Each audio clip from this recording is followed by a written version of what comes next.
From Sea to Shining Sea, 13 Generations from the Mayflower to Silicon Valley. Book 10, Generation 10, History of Edmond Homer, Mormon Pioneer, 1839 to 1916. B.Y. William Evan Homer, August 2013, Preface. This volume is number 10 of a series of what is hoped will be 13 volumes tracing the author's ancestry down 13 generations from Mayflower Pilgrim William Brewster, who settled in Plymouth, Massachusetts in late fall 1620, across the American continent to Silicon Valley, California, where the author has lived since 1975. After collecting data about the various generations of this family over a lifetime, the project was begun in the late 1980s after beginning a family newsletter that, after 6 issues, could not be sustained. The goal was to write 1 volume for each generation, a large project calculated to occupy the author's research efforts and writing skills to the end of his lifetime. Research has taken him many places, including some dozen or more family homes and other places of interest in Massachusetts, where he has stood in the small birthing room of the restored Thomas Homer home on Cape Cod and met the family who, as a labor of love, have restored the home to its original condition. Numerous other New England locations in Connecticut, Vermont, and Maine, and the states of New York, Illinois, Iowa, Utah, and Idaho. He has collected what amounts to 3 full file cabinets and nearly 1 bookshelf of research papers and books. He is greatly indebted to numerous family and other historians, including William H. Homer, Rachel Moretta Homer Crockett, Melissa Green Homer, Lily Mae Homer Pardee, Elvina Pearson Homer, Lyda Homer Longhurst, Russell Kent Homer, Jerry Whitehead Bingham, Joanne Homer Mills, Julie Homer Jones, and Randy Nephi Homer, along with Brigham Young University family history professor J. Grant Stevenson. It is upon the shoulders of these and many others, including the Mayflower New England Historical and Genealogical and Utah Genealogical Societies, along with local and Mormon history associations and libraries, that I write. History of Edmond Homer, Mormon Pioneer, 1839 to 1916. Edmond Homer was born June 11, 1839, at or near his grandfather, Benjamin Cobb Homer's farm at Conneaut, Summerhill, Crawford County, Pennsylvania. 1. He was the second child and first son of Russell King and Eliza Williamson Homer. His older sister, Elizabeth, had lived only a few days.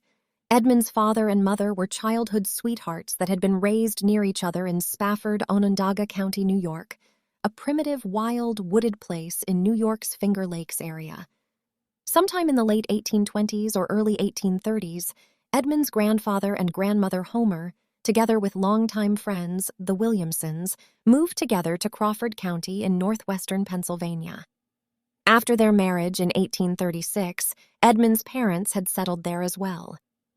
Their first home was a log cabin built in the woods from logs cut from the clearing where the house stood.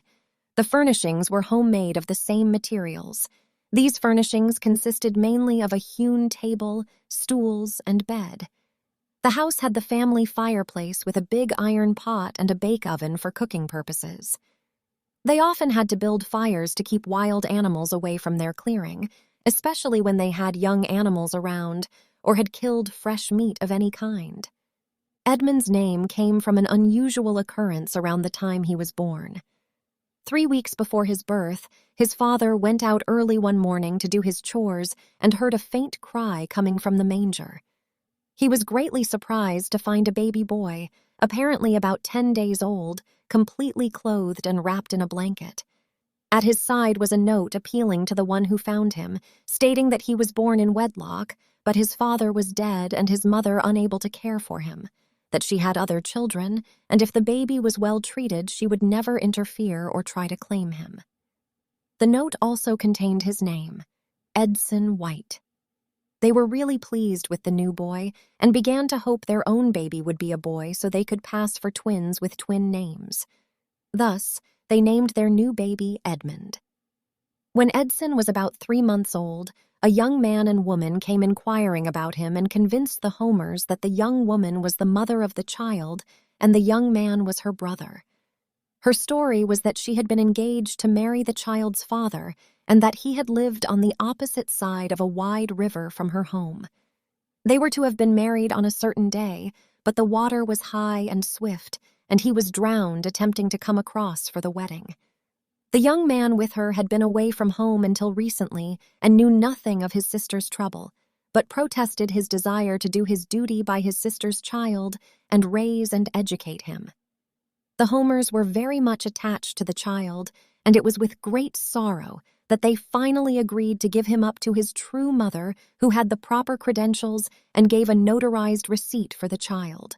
So it was that Edmond was given his name and spent his first year in a small cabin in the woods of western Pennsylvania. The next year, his father got a bad case of Western fever.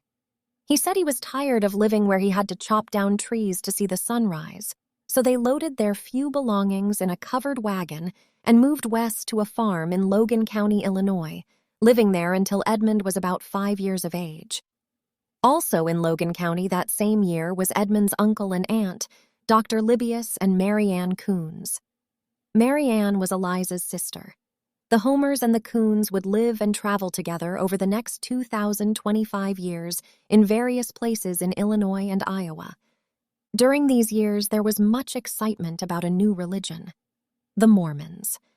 The Coons already had been baptized into the Mormon faith in Spafford, New York in 1832. They took an active part in the new church and previously had made their home with the Mormons at church headquarters in Kirtland, Ohio, where Libius had been set apart as a member of the church's initial first quorum of 70. In 1836, he had gone on a mission to Crawford County, Pennsylvania, where he had baptized 3.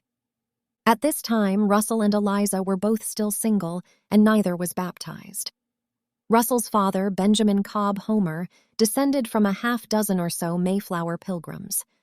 Benjamin's 6th great-great-grandfather was William Brewster, the religious head of the Pilgrim group, but the family no longer practiced the Pilgrim religion, Congregationalism. Benjamin was a Freemason. His wife, Anna Warner Homer, was a Methodist, one of what Benjamin called the ranting, roaring Methodists. Edmond's mother, Eliza Williamson Homer, was descended from some of the original Dutch settlers of New York City. One of their homes, the Peter Clayson Wyckoff House in Brooklyn, is the oldest building still standing in New York. Eliza was proud of her American Dutch heritage, including membership in the Calvinist Dutch Reformed Church, and she wasn't much interested in changing, even though Edmond's father, Russell King, had met and been impressed with the Mormon prophet, Joseph Smith. In Pennsylvania, the Homer family was involved in breeding and raising fine horses, including the ancestors of some of today's Kentucky thoroughbreds. Not much is known about the family's life in Illinois, although it could be presumed the breeding and care of horses continued.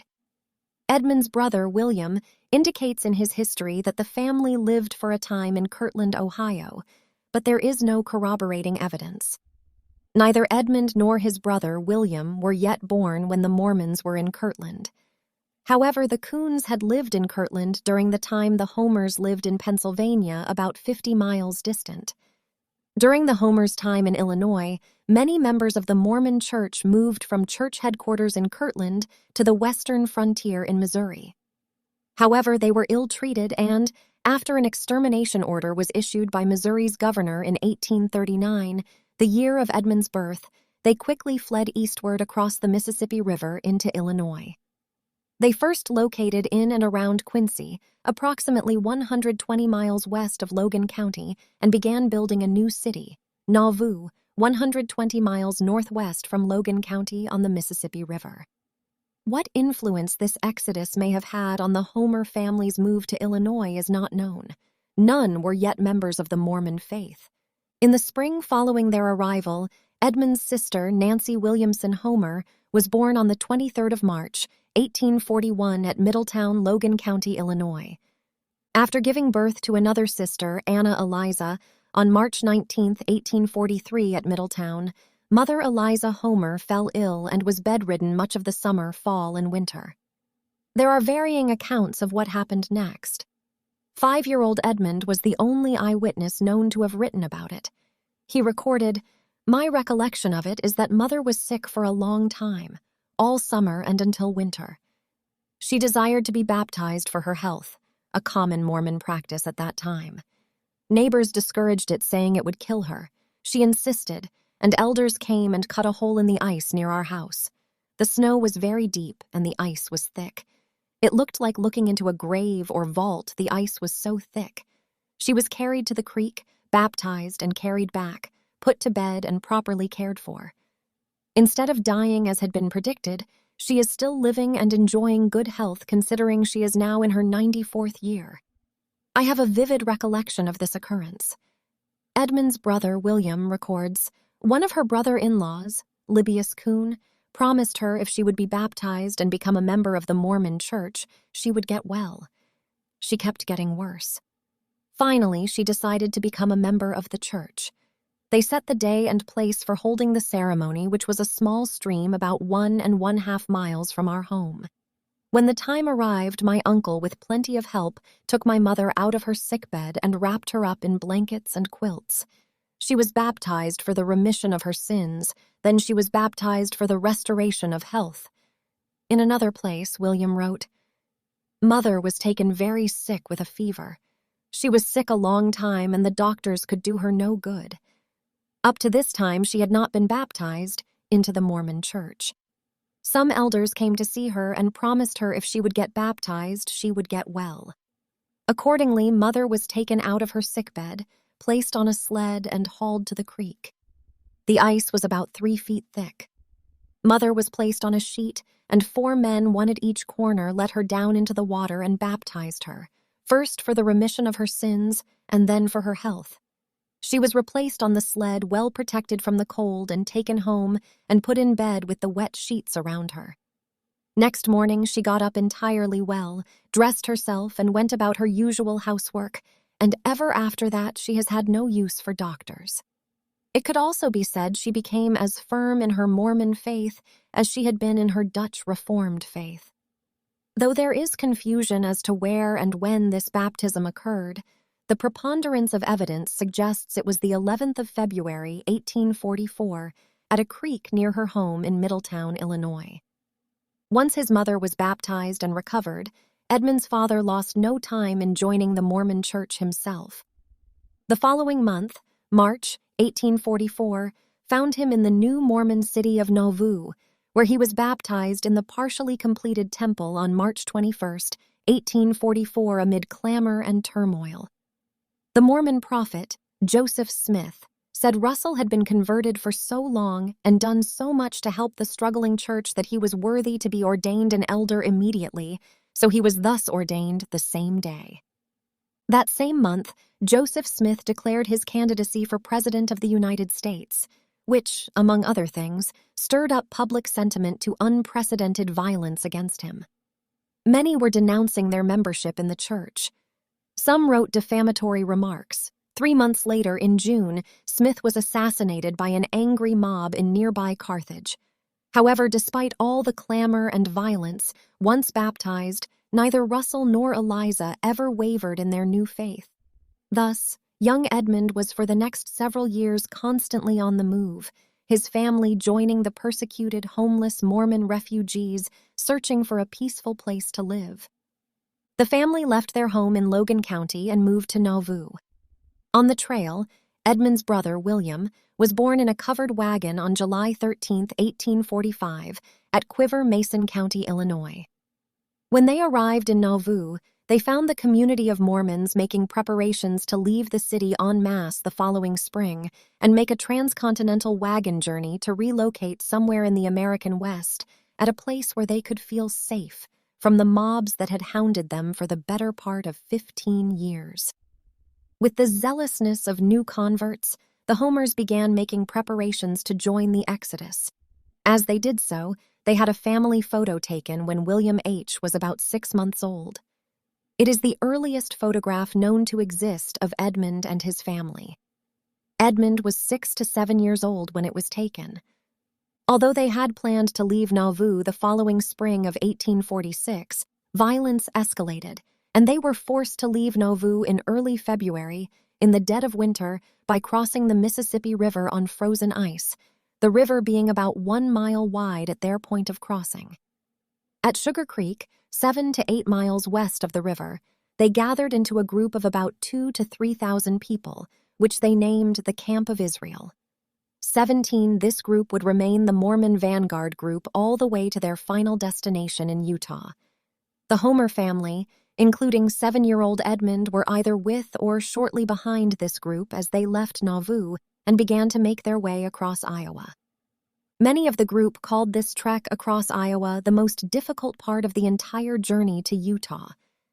After an unusually cold winter in which their only shelter was wagon covers and tents, a cold, incessant rain, thousands of hooves, feet, and wagon wheels made the primitive roads a deep quagmire. Leaving Sugar Creek March 1st, by April 24th, the Camp of Israel had made it only halfway across Iowa and was forced to stop and rest at a place called Garden Grove, where southern Iowa borders northern Missouri. The Mormons called it Garden Grove because seas of wild onions stretched as far as the eye could see in every direction. Even though pioneers used horses, mules, and an occasional milk cow to pull their wagons, oxen were the preferred draft animal of Western migration. Strong, hardy, and relatively long-suffering, they were also cheaper to purchase and maintain than horses or mules. Simple wooden yokes around the neck of the oxen allowed them to pull the wagon. To drive the ox team, a person walked on the left side just behind the lead oxen, urging them along with the aid of a whip or prod, all the while shouting commands of either haw to turn left or gee to turn right. Most nights on the trail, the cattle were left free to graze under the watchful eye of the night guards, yet many would wander far from camp in their search for feed. In the morning, the oxen were gathered and driven into the corral of circled wagons, sorted out and then yoked. One author gives this account.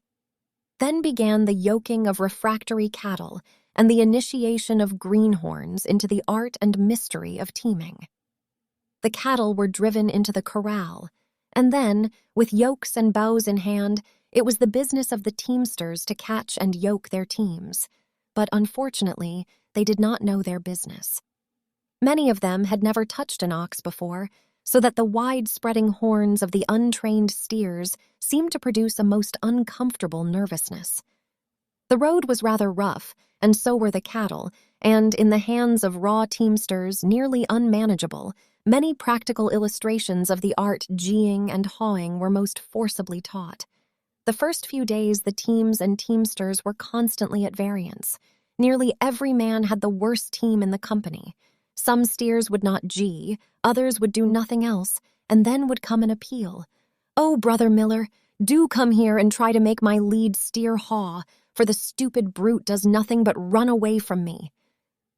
Elder Miller would bring the oxen back, and with his good-humored smile say, "Now you are a pretty teamster, ain't you, to go and place your ugly body and long, dangling whip right before their eyes, instead of keeping back as you ought." Then away he would go, shouting and hallooing to a man who, in defiance of the sacred laws of teaming, would be driving on the right-hand side of his team instead of the left. A 9-year-old boy who was tasked with being the teamster for his widowed mother's outfit wrote, "My team leaders' names were Tom and Joe. Many times while traveling sandy or rough roads, on long, thirsty drives, I would put my arms around Tom's neck and cry bitter tears. That was all I could do. Tom was my favorite and best and most willing and obedient servant and friend." 21. Such were the experiences and feelings of a young boy on the trail such as Edmond was. 6-year-old Edmond is likely to have done and felt the typical things a boy his age would have on such a trek, probably walking most of the way in the freezing mud, helping his mother with 3 younger children, tending chickens and other fowl, helping herd pigs and sheep and other livestock, perhaps occasionally riding a horse or steer or helping with the team. To a young boy, this may have seemed high adventure, but an older traveler recalls, "The heavy rains had rendered the prairies impassable, and our several camps were very much separated from each other. We were compelled to remain as we were for some 2 or 3 weeks, during which time our animals were fed upon the limbs and bark of trees, for the grass had not yet started, and were a number of miles from any inhabited country, and therefore it was very inconvenient to send for grain. The heavy rains and snows, together with frosty nights, rendered our situation very uncomfortable. When the camp of Israel arrived at Garden Grove on April 24th, seeing how well the wild onions grew, they stopped and planted a public farm of many hundred acres and commenced settlement for those coming after them 23, then traveled on a short distance, where they established a second, larger stopping place they named Mount Pisgah.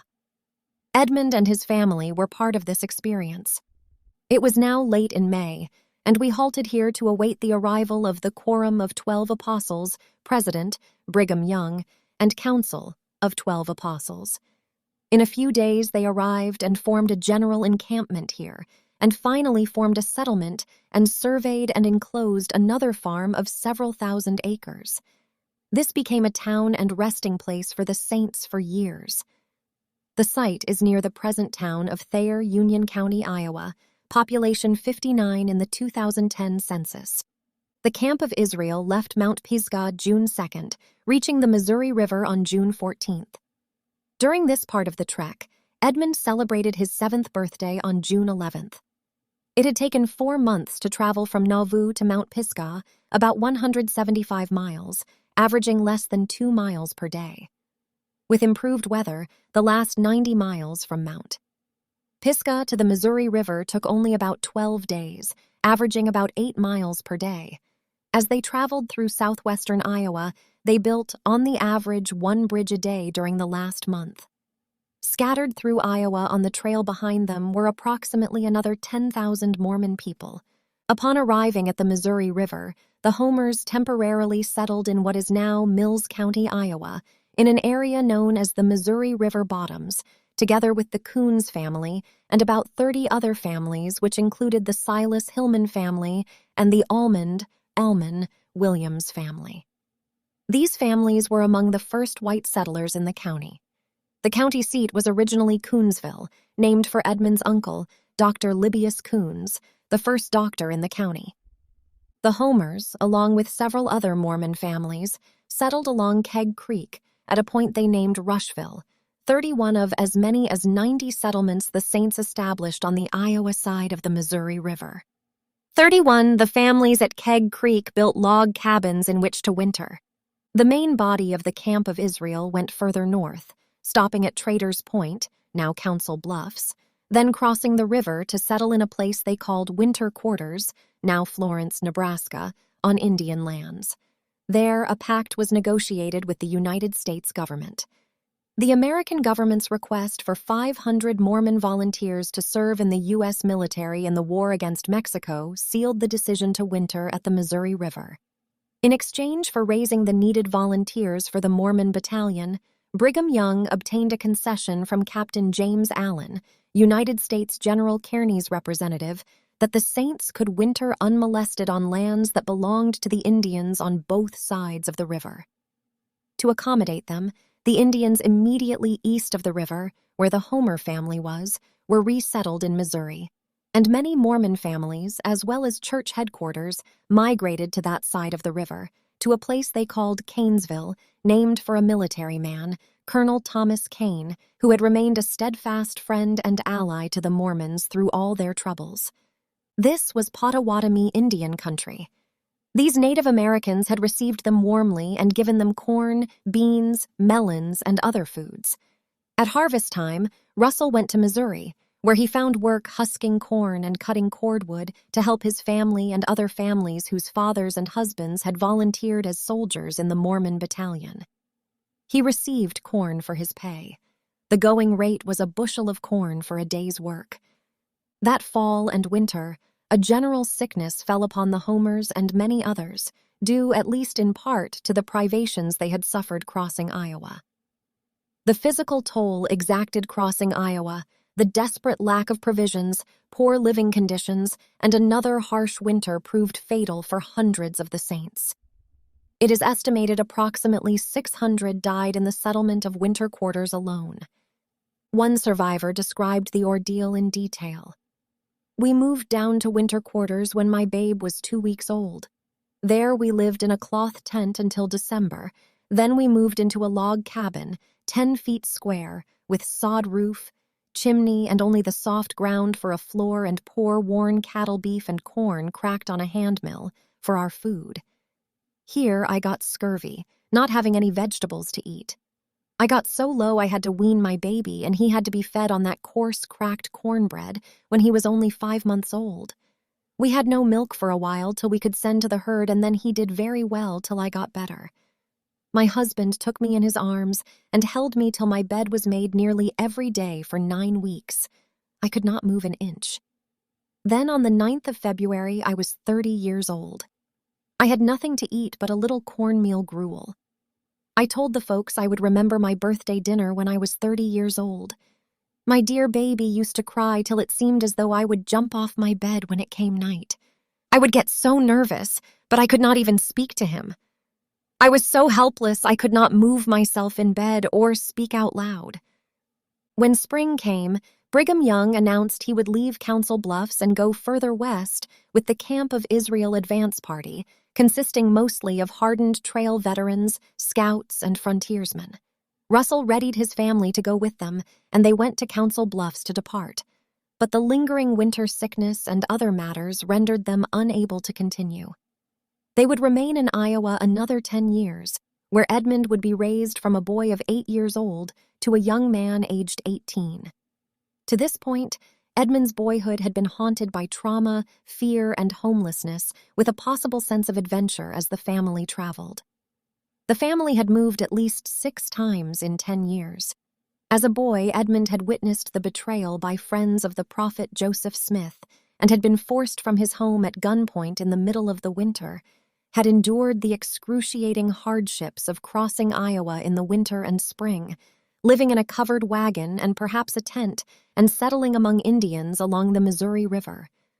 Family lore has long held that Russell was approached by President Heber C. Kimball, who said, "Brother Homer, you are just the man we need to stay here and look after the church cattle. Let Brother Alman Williams take your outfit across and you stay here. We want you to inspect every animal that starts across and make sure it is able to stand the trip." 37 such callings, known as church agents, were often made, and the church kept a record of them. No such record has been found of Russell's calling, so perhaps it may have been more of an informal than formal church calling, made to a man trying to be at the forefront in obedience but with himself and his family too sick to endure further wagon travel. They were, however, fortunate that none of the family had perished during this difficult period. Father took over the management of the church cattle and supervised the outfitting of all emigrants that left there during the next 2 years. Many emigrants did not have sufficient money to buy proper outfits, but he managed to find ways for them to travel or sold them cattle and supplies on credit. Father also established a ferry across the Missouri River for carrying passengers and freight. It consisted of flatboats propelled by oars. This was the only means of crossing for several years. Apparently, the Homers didn't return to the place they first settled. When the Coonsville branch of the Mormon Church was organized in April 1848, with Libius Coons as president, the Homers were not on the membership rolls. As the bulk of the Mormon emigration funneled through Council Bluffs, which the Mormons had renamed Canesville, probably Russell's cattle duties kept them there at church headquarters. In January 1848, he applied for a U.S. post office at Canesville. 39. On September 5th, a daughter, Lovisa Matilda, was born there, giving Edmond his 4th younger sibling.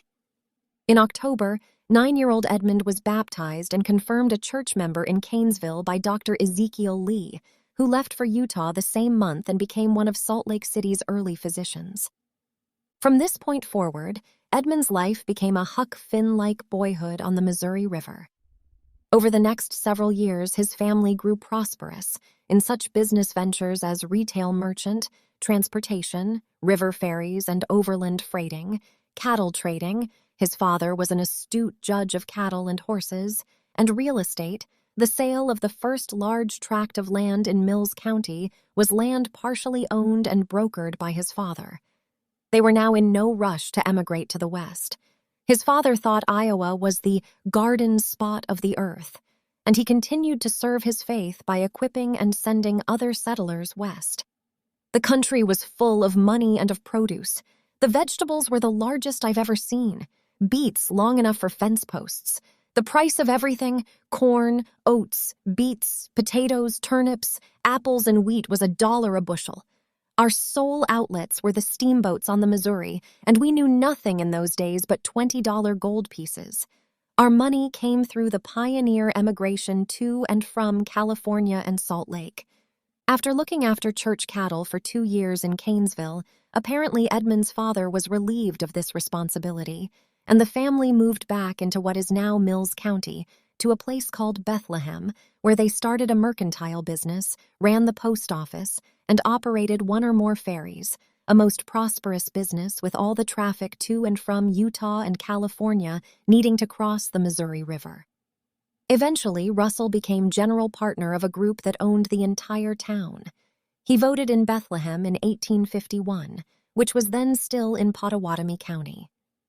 Bethlehem, also known as Martin's Ferry, was the most popular place for Mormons to cross the river, as it was close to the mouth of the Platte River, which they followed for many hundreds of miles. Other ferries were further north. In one 5-month period, June to October 1850, 14 wagon trains were ferried across at Bethlehem. In the meantime, in 1849, a public schoolhouse was erected in nearby Coonsville. The first teacher was a Mrs. Owen. Perhaps Edmond attended school there. His parents had the means to send him, and later he was described as a well-educated man. In that year, on January 24th, Edmond's father, together with others, organized the Great Salt Lake Trading Company for the purpose of transporting people and goods to Utah and California, 49. In this, Father Homer began charging to do what he'd been doing free of charge for the saints the past 2 years. Thanks to him and other generous church members, most of the companies going west had been well supplied. This new company was successful for many years, using various family members, including Edmond, as teamsters. Their most distant freighting destination was Sacramento, California, where in 1850 future church leader George Q. Cannon was employed keeping a store for them. Shortly after the company was organized, Edmond was, at 9 years of age, tasked with becoming the man of the house for several months while his father took a freight train west to Salt Lake City. Father Homer left that spring with 8 men, including his younger brother Ben, and 7 prairie schooners laden with merchandise for a St. Louis merchant named Kincaid, who wanted to open a general store in Salt Lake City. Although they delivered the merchandise intact, because of a bout with cholera, they started late going back and were met with severe snowstorms in Nebraska. All the men somehow survived, but all the livestock and horses perished but one horse, which Father Homer and his brother Ben rode together from Nebraska back to Iowa, arriving after winter had set in. Father Homer barely survived a bout with pneumonia. Thus, as Edmond approached his youth, during his father's absence he assumed the duties of a man. By the time he reached his teens, he was able to handle the work of a man and was a great help to his parents. In 1850, he shot a deer and killed it, but at 11 years of age wasn't strong enough to drag it home, so he slept with it all night. Upon his father's return, despite the general prosperity, all was not well. As in other places where a large group of Mormons settled, there began to arise a strong anti-Mormon faction. And by 1852, nearly all the Mormons, the first white settlers in Mills County, were gone, as were the Native Americans, who had been relocated as part of the government agreement to let Mormons and other pioneers settle on their lands. The county of Pottawatomie was divided, with the southern part where many Mormons, including the Homers, lived, becoming Mills County. The name of the county seat was changed from Coonsville to Glenwood, which it has retained, and where the edicts of a duly elected Mormon judge were mocked and ignored. At this time, gangs of men on horseback with rifles came to Mills County, probably from Missouri. They stopped land sales, closed courts, and eventually forced LDS villagers and farmers to leave. Most of them went west to Utah. There was a mass exodus that summer of Mormons leaving for Utah. Only a few scattered Mormon families remained behind. As this was happening, on January 30th, 1852, Grandpa Benjamin Homer died in Pennsylvania. Father Homer was named executor of the estate, so to make sure things were done properly and to claim their inheritance and perhaps to escape the strife of Mills County, the Homers sold all their holdings, including the entire town of Bethlehem, packed up the family, and headed by wagon and team to Pennsylvania. It was a father, a pregnant mother, and 5 young children. Edmond, the oldest, celebrating his 13th birthday on the trip. The town of Bethlehem, where the Homers had lived, was eventually flooded and disappeared under water as the meandering Missouri River changed course. Upon their arrival in Pennsylvania, the family found that some of their relatives were involved in spiritualism. This movement, though not an organized religion, had been born in upstate New York in the same general area as Mormonism and held some similar beliefs.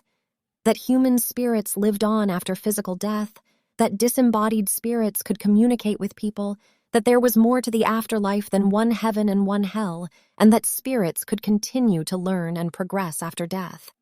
Spiritualists actively sought contact with spirits through group sessions, known as seances, and people especially gifted in communicating with spirits were called mediums.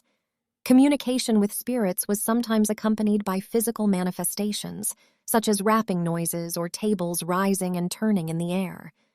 Those involved with spiritualism were anxious to convert the newly arrived Homer family, and there were spiritualistic demonstrations going on around the house so frequently that the children were afraid to go upstairs to bed. One night about 3 a.m., there were, near Father Homer's bed, 3 sharp raps, then silence, then another 3 and silence.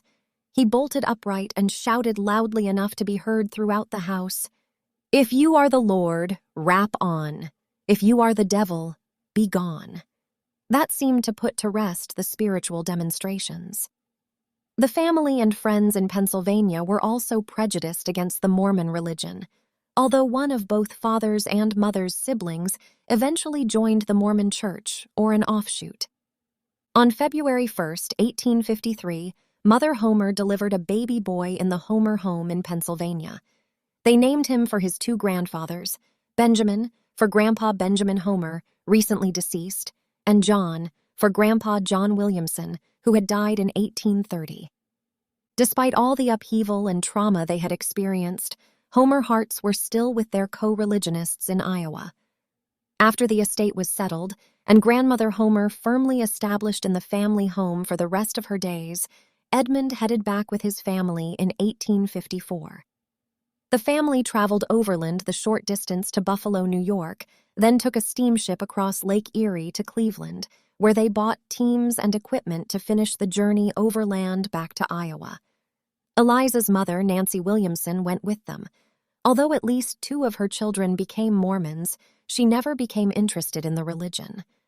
Upon their arrival back in Iowa, rather than resettling in troubled Mills County, the family settled at Pigeon Creek in Pottawatomie County's Rockford Township, some 13 miles north of Council Bluffs. It was an area originally populated by Mormons fleeing Nauvoo and now home to leading families who rejected the leadership of Brigham Young and affiliated themselves with the reorganized Church of Jesus Christ of Latter-day Saints. Most mainline Mormons had gone west in the general exodus of 1852.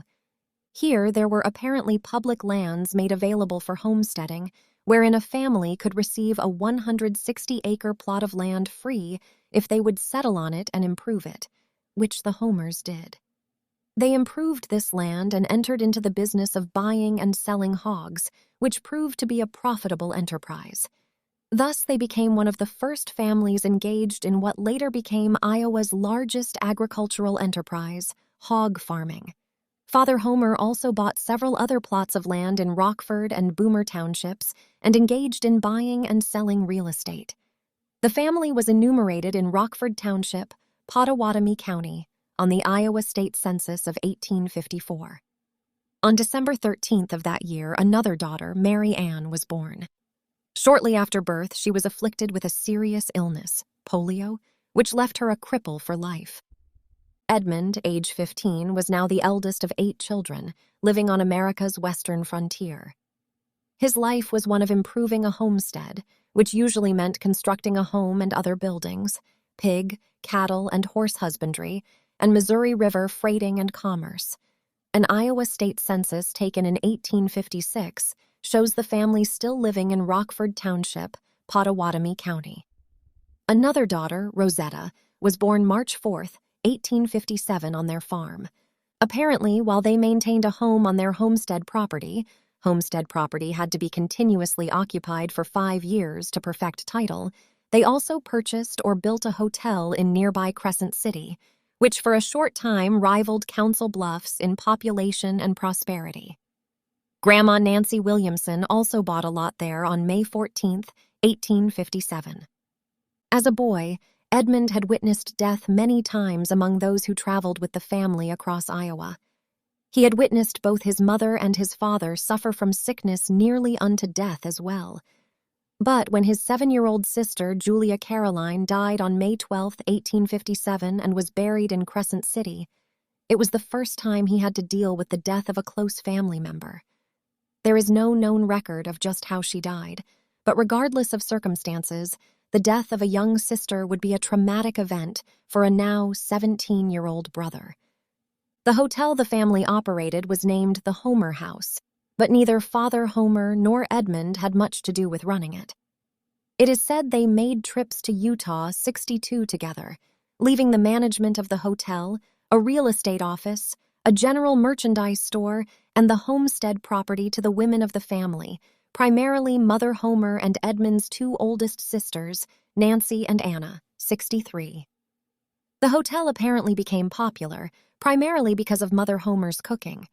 In a short time, her pies and donuts became quite famous, and travelers would go out of their way to stop at the hotel and get some. Frequent guests at the hotel were Mormon church leaders and missionaries going to and from various mission fields, and Indians from across the river. The missionaries often received free meals and lodging, including 16 that spent the entire 1857-58 winter in the hotel free of charge.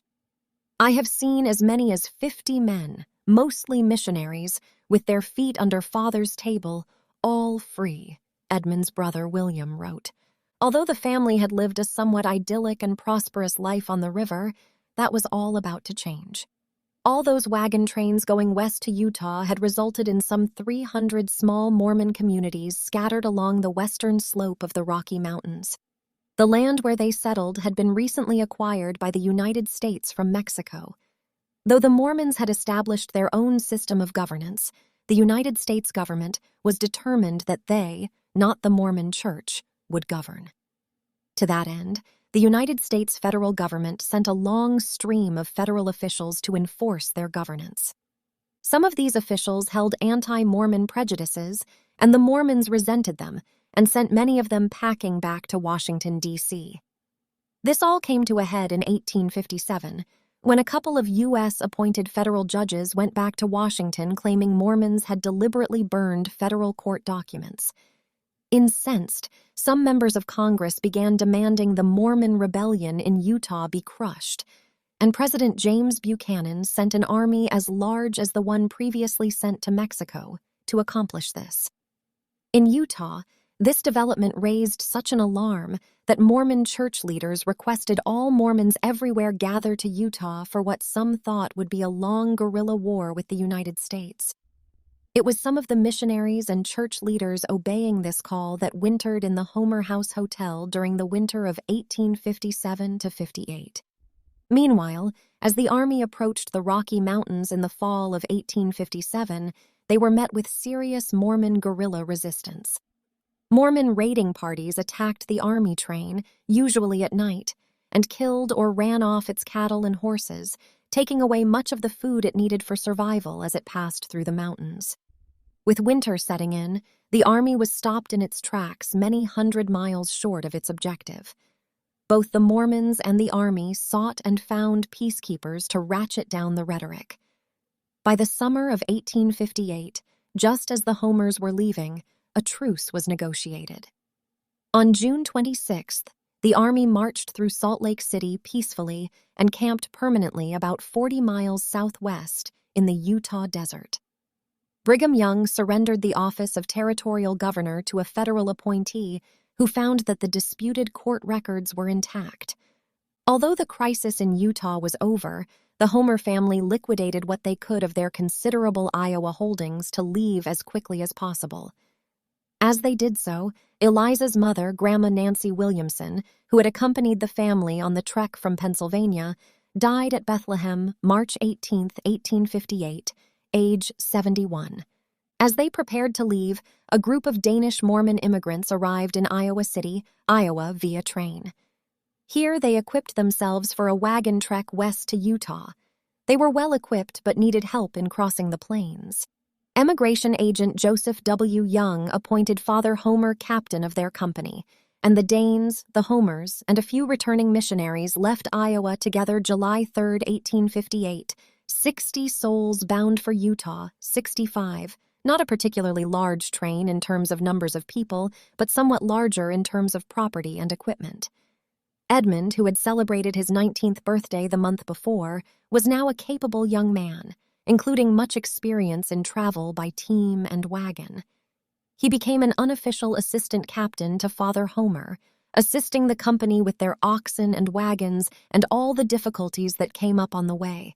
This extra work he did in addition to driving a separate outfit for his father. 66. One of the Danes, Christian Fjelsted, age 29, who had been baptized in Denmark in 1852, was appointed company president and chaplain.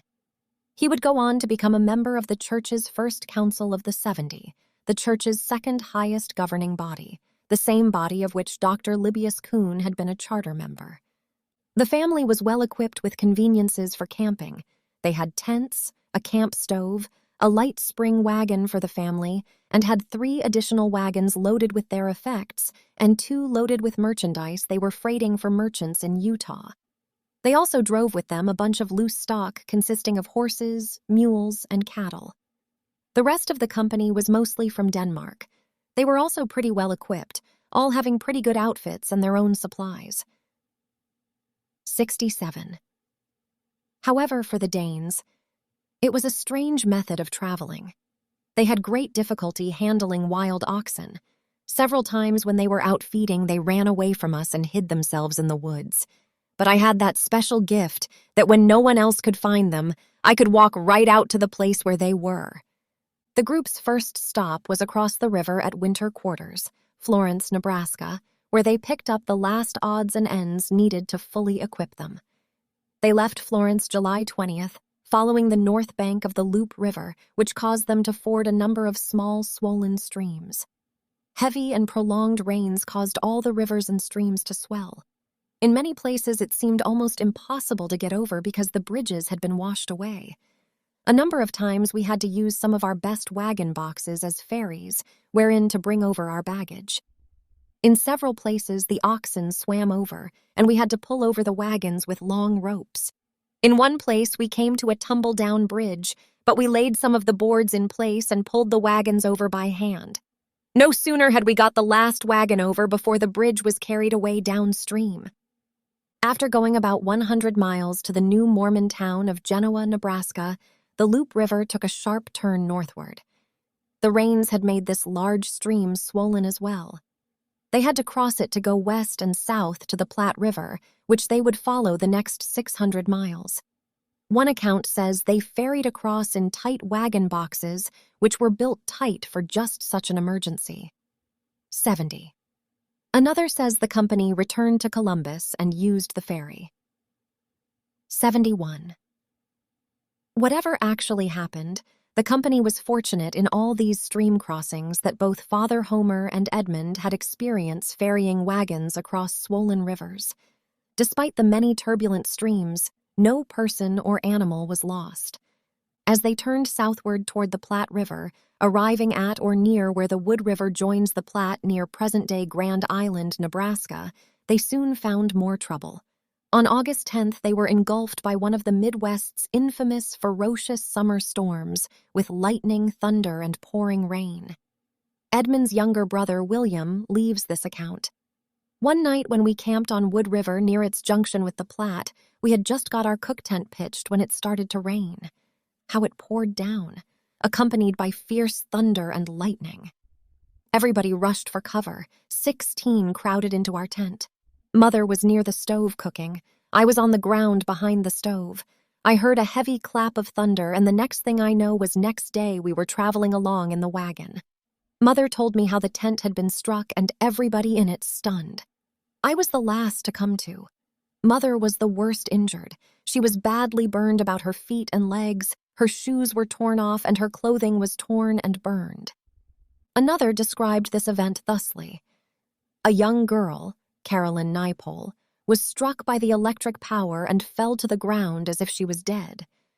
Brother Homer called to me and told me to anoint her, which I did. Anointing the head of a sick person with olive oil and blessing them is a standard Mormon practice. She regained consciousness but was considerably burned and had to stay in bed a few days. A few moments later, Homer again called to me and asked me to anoint his little son who was lying as if he was dead. I laid my hands on him and prayed for him, and at once he showed signs of life. After I had breathed into his mouth, he came to life, and the day after he was out driving cattle. They rolled along without incident for a few days, traveling as fast as their teams could stand, stopping only for the regular Sunday rest. They saw hundreds of loaded wagons hauling supplies for Johnston's army, which was now peacefully bivouacked in the Utah desert. But their trials were not over. Not by any means. William H. Homer again describes the next obstacle. On one occasion, we seemed about to meet our fate at the hands of Sioux Indians on the warpath. Decked out in their war paint and feathers, a band of these fierce-looking fellows swooped down upon us about 4 o'clock in the afternoon, circling around our wagon train. Captain Homer, understanding the situation, called all the teams to a halt and sent out a man with a white flag to meet them. They kept coming closer, whooping and yelling, until they were quite close to the man with the flag, when their chieftain held up his hand, and they all stopped. He came forward alone on a beautiful white pony. He spoke to the man with the flag, and after a brief conversation asked to talk to the big white chief. After very impressive preparations, Father went out to meet the Indian chief, who demanded great quantities of flour, sugar, tobacco, and beef cattle. After some time spent in parleying, they agreed to settle for a much smaller amount and various trinkets, beads, mirrors, bandana handkerchiefs, etc. The chief, very gratified, then said, "I see you are peaceful travelers wishing to pass through our country, and we will make a dance in your honor," which they did. When all matters were satisfactorily settled, the chief took Father to one side and said, "There are hostile tribes of Indians ahead watching for wagon trains, and if the great white chief so desires, we will go along to protect your company. However, we would prefer to keep out of sight, but would see that no harm came to the white chief and his friends." This offer was gladly accepted, and he kept his word. We caught glimpses of them in the distance for a few days, but they did not come near us, and that was the last of our Indian troubles. It should be noted here that the Homers had had many generations of peaceful coexistence with Native Americans, going back to their Pilgrim ancestors, who instead of warring with them, hosted them at a peaceful Thanksgiving feast. Father Homer had spent his childhood among the Mohawks in western New York. He had settled peacefully among the Potawatomi tribes some years earlier in western Iowa. Some of them had been favored guests in the Homer house in Crescent City. He had also employed and engendered great loyalty from them in his businesses. One of them was a man named Cudjoe. One day when Cudjoe was herding the cattle, 2 white men jumped out from behind a tree and grabbed his horse by the bits. Cudjoe put his arms around the horse's neck and put up a terrific fight to keep the horse. He told the men, "This is Homer's horse and you can't have him even if you take everything of mine." And he held onto the horse's neck while they tried by every means to make him let go. They took the saddle and bridle and even took Cudjoe's clothing, but he still hung onto the horse. It was cold, but late that night, Cudjoe brought the horse home without even a rope on it. He was entirely nude and snow covered the ground. 76. Such was the love Native Americans had for Father Homer. He was well experienced in negotiating and working with them, something that at times had been and continued to be a life and death matter wherever white men traveled or settled. His experience among Native Americans served well all of the 60 people in this train, something that Edmond carefully observed and used to quell his own Indian threats later in life. The next memorable experience for this train happened near the Green River in western Wyoming, when the train temporarily halted to meet and trade with the famous frontier pioneer Jim Bridger, who originally had lived at his own fort. Bridger but had been dispossessed of the fort, first by Mormon settlers, then by the U.S. Army, who confiscated it in the 1857-58 winter. Thus, he was living out in the open in tents when the train encountered him, as again described by Edmond's younger brother William. At the crossing of the Green River, we camped near the tents of that famous scout and trapper Jim Bridger. With Father, I visited his tents and saw his 2 Indian wives, and played with his children while Father traded horses with the illustrious Jim Bridger. The wagon train ended its journey on October 7, 1858, in Salt Lake City. They made what was considered very good time all the way, and without the loss of life of a single individual or animal. For Edmond, this was the end of his boyhood. He was now a fully grown, fully qualified 19-year-old young man. His boyhood had been one of turbulence and upheaval. His family had moved at least 10 times since his birth in Pennsylvania, always with an eye toward moving somewhere else. He had felt the look of scorn, the stinging words of prejudice, and the stigma of being unwanted and told to move on, sometimes at the point of a gun. But with that, he had learned an appreciation for the simple things of life: a hearty, home-cooked meal, the comfort of shelter, the sting of the elements, the kindness of strangers, and the strength of faith-filled parents and friends. His best friends had been the farm animals relied on for sustenance. He had learned the value of good animals, particularly the horse, the mule, and the ox, those wonderful steers, castrated at birth and devoted to their last breath to the service of their owners, creatures capable of long-distance travel while pulling heavy wagons at a steady pace day after day, plodding along slower than a man's walking pace, but sure and steady when properly trained and succored. Edmond was now an expert marksman, horseman, ox and mule team handler, ferryman, and cattleman, skills sorely needed on the western frontier, where he would spend the rest of his life. Upon arriving at their final destination in Salt Lake City, the family first rented a home in the 17th Mormon Ward, then bought a permanent home in the 2nd, later 7th, Ward. Numerous friends and acquaintances helped by Father Homer in crossing the plains over the years came to pay their respects, and in some instances repay him for money or equipment, or trail animals he had supplied them in their hours of need. Edmond and his 2 younger sisters, Nancy, 17, and Anna Eliza, 15, became popular, heavily courted young adults. However, Edmond didn't rest long.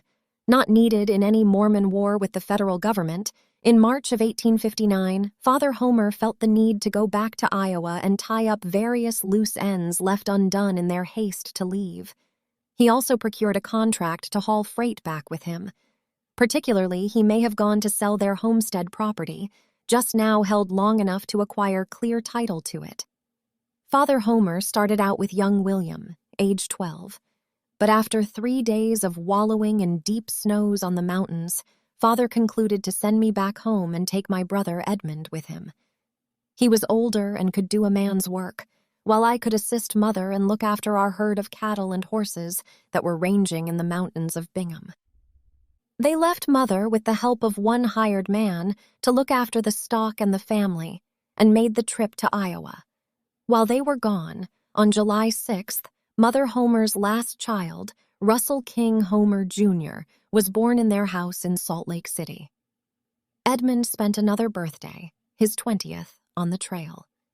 On the trip, Father Homer bought all the fine things he could: a large, full-sized mirror, some silk for Mother, Nancy, Anna, and Lavisa each a dress, together with some lace window curtains, fine linen tablecloths, a china dinner set, some sugar, a 5-pound caddy of tea, and a beautiful Brussels carpet. What, if anything, Edmond bought is not known. This was a rather quick trip. Edmond and his father left Salt Lake City in March. Total round-trip time was 7 months. As they prepared to come back, Father Homer was again appointed to accompany a group of Scandinavian converts on their journey to Salt Lake City. However, this group was not nearly as well equipped as the one he had escorted the year before. They were mostly poor people whom the church had helped in furnishing with the necessary wagons to haul their small belongings and enough provisions to last them on the way. Each wagon was loaded with as much as it was considered safe for it to carry without breaking down, and it was necessary for most of these people to walk the entire distance. Father Homer, as captain, led the train with a light spring wagon and a team of horses. 4 women rode with him. Edmond drove oxen on wagons loaded with goods. Among those who set out to walk was a young woman who was not well. She had a hard time keeping up all the way. Her husband was a teamster, so was too busy to give her much attention. But her father helped her along and kept up her morale until one morning she was taken severely ill just as all was in readiness for starting. The whole company was held up while she gave birth to a child. No provision had been made for her to ride, and the teamsters were uneasy to get on the way. Father fixed her a bed in one of his wagons on top of some kegs of nails, where she was permitted to ride until someone else needed it worse. She jolted along there for a week when another member of the company needed the place. She said she could walk if she did not have to carry the baby. Father took the tools out of the jockey box, built a little extension on it, and put the baby in it, where it jolted along in perfect safety. When they were stopping over one Sunday, the young woman said, "Captain Homer, I know I can never repay you for what you have done for me and my baby, but I would like you to name the baby for me." There was nothing Father would rather do than name a baby, so he replied, "I would consider it an honor and a pleasure. We will just name the baby after her mother." Dorothea was her name. She was an example of the pluck that gained these Scandinavians both Father Homer and Edmond's admiration. Father Homer said that he did not know of any people who had the actual physical endurance of some of the Scandinavians he knew. This journey was completed October 19th, 1859, the same date a church historian noted, "Captain Russell Homer with a wagon train from the Missouri River is a few days late, but expected to arrive any time." 85. Of the details of this journey, little is known or recorded. The report normally submitted to the church by the captain was never recorded. Few, if any, of the participants kept diaries or otherwise wrote about it. This was Father Homer's last trip across the plains. His spring-loaded wagon was a new and expensive invention that lessened the jolting and jarring of a dusty 1,000-mile journey across the United States and back. He kept this type of conveyance throughout his years in Utah, but such journeys were both dangerous and exhausting. Even one such trip was considered heroic. Father Homer had made the trip at least 3 times, probably more. Such trips were better suited for younger men. It was left to Edmond, his brothers and brothers-in-law, to make several more trips over the next 10 years, until the Transcontinental Railroad was completed in 1869, to aid Father Homer's freighting business and help more saints come to Utah. During their absence, Edmond's 2 sisters, Nancy and Anna Eliza, had been planning to be married as part of a triple wedding ceremony, which was held at the Homer's house in Salt Lake City just a couple of weeks after Father Homer and Edmond arrived back home. On November 1st, the 2 girls were married, followed by such feasting and dancing as only Father and Mother Homer knew how to provide. The following spring, the 2 answered a church call to go with their husbands to Smithfield, Utah, to pioneer northern Utah's Cache Valley. Nancy had married a prominent lifelong friend, Martin Harris, Jr., the son of one of the 3 Book of Mormon witnesses, something that would prove important to the Homer family some years later. Smithfield was a beautiful and interesting place. It was originally called Summit Creek, due to its slight elevation above the lakes and streams of the valley. For many years, it had been a favorite summer camping and rendezvous grounds, first for Indians, then for trappers. A lovely mountain stream, Summit Creek, flowed through it, providing excellent trout fishing. The stream was lined thick with cottonwoods, home to numerous small game. And there were beautiful green meadowlands for grazing cattle. It was so verdant that the early settlers of nearby Logan lived in town but raised their gardens and crops at Smithfield. The two sisters and their husbands arrived in the spring of 1860, 1 year after the first log cabin was built in Smithfield, and that summer Eliza gave birth to the first white girl baby born there. How frightening this must have been for her, as her husband, Willis Lemon, and her brother-in-law, Martin Harris, Jr., had been called by Brigham Young to go back to Iowa and help bring another wagon train west, and the local Indians, who resented the white settlers moving in and settling on their favorite summer camping area, were troublesome. After Indians killed 2 young white settlers that summer, a fort was erected for general protection. Eliza and her family located inside the south wall of the fort. Anna and her family located inside the east wall. For 2 or 3 years, it was unsafe to be outside the fort. Due to Smithfield's elevation, their fort had a commanding view of the entire valley and any approaching enemies. Nonetheless, there were constant skirmishes. Over the years, Smithfield became an important place to Edmond and the entire Homer family. Some, including Edmond, eventually settled there. Others made frequent visits. Eliza lived the rest of her life there, becoming a mother of 10 and grandmother of 70. Meanwhile, Edmond remained single and settled into his father's house in Salt Lake City, where he is found on July 16, 1860, on the United States federal census of that date. Besides frequent trips to Smithfield, it is also likely he made more trips freighting merchandise for his father. The next few years were all about family marriages. Prior to Father Homer's last trip to Iowa, on February 18, 1859, he and Mother Homer had been given patriarchal blessings by John Young, brother to Brigham Young, in Salt Lake City. Mormons view patriarchal blessings as personal revelations, given to help them know their strengths and weaknesses and what things may lay in store for them in the future. Father and Mother Homer each had been given one before leaving Nauvoo, but these later ones seem to have been given to introduce them to the Mormon practice of plural marriage, polygamy, and to encourage them to enter it.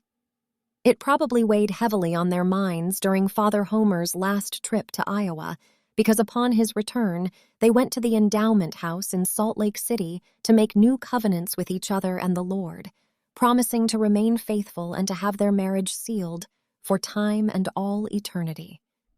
Having reaffirmed and resecured their vows to each other, they began looking about for candidates to be Father Homer's second wife.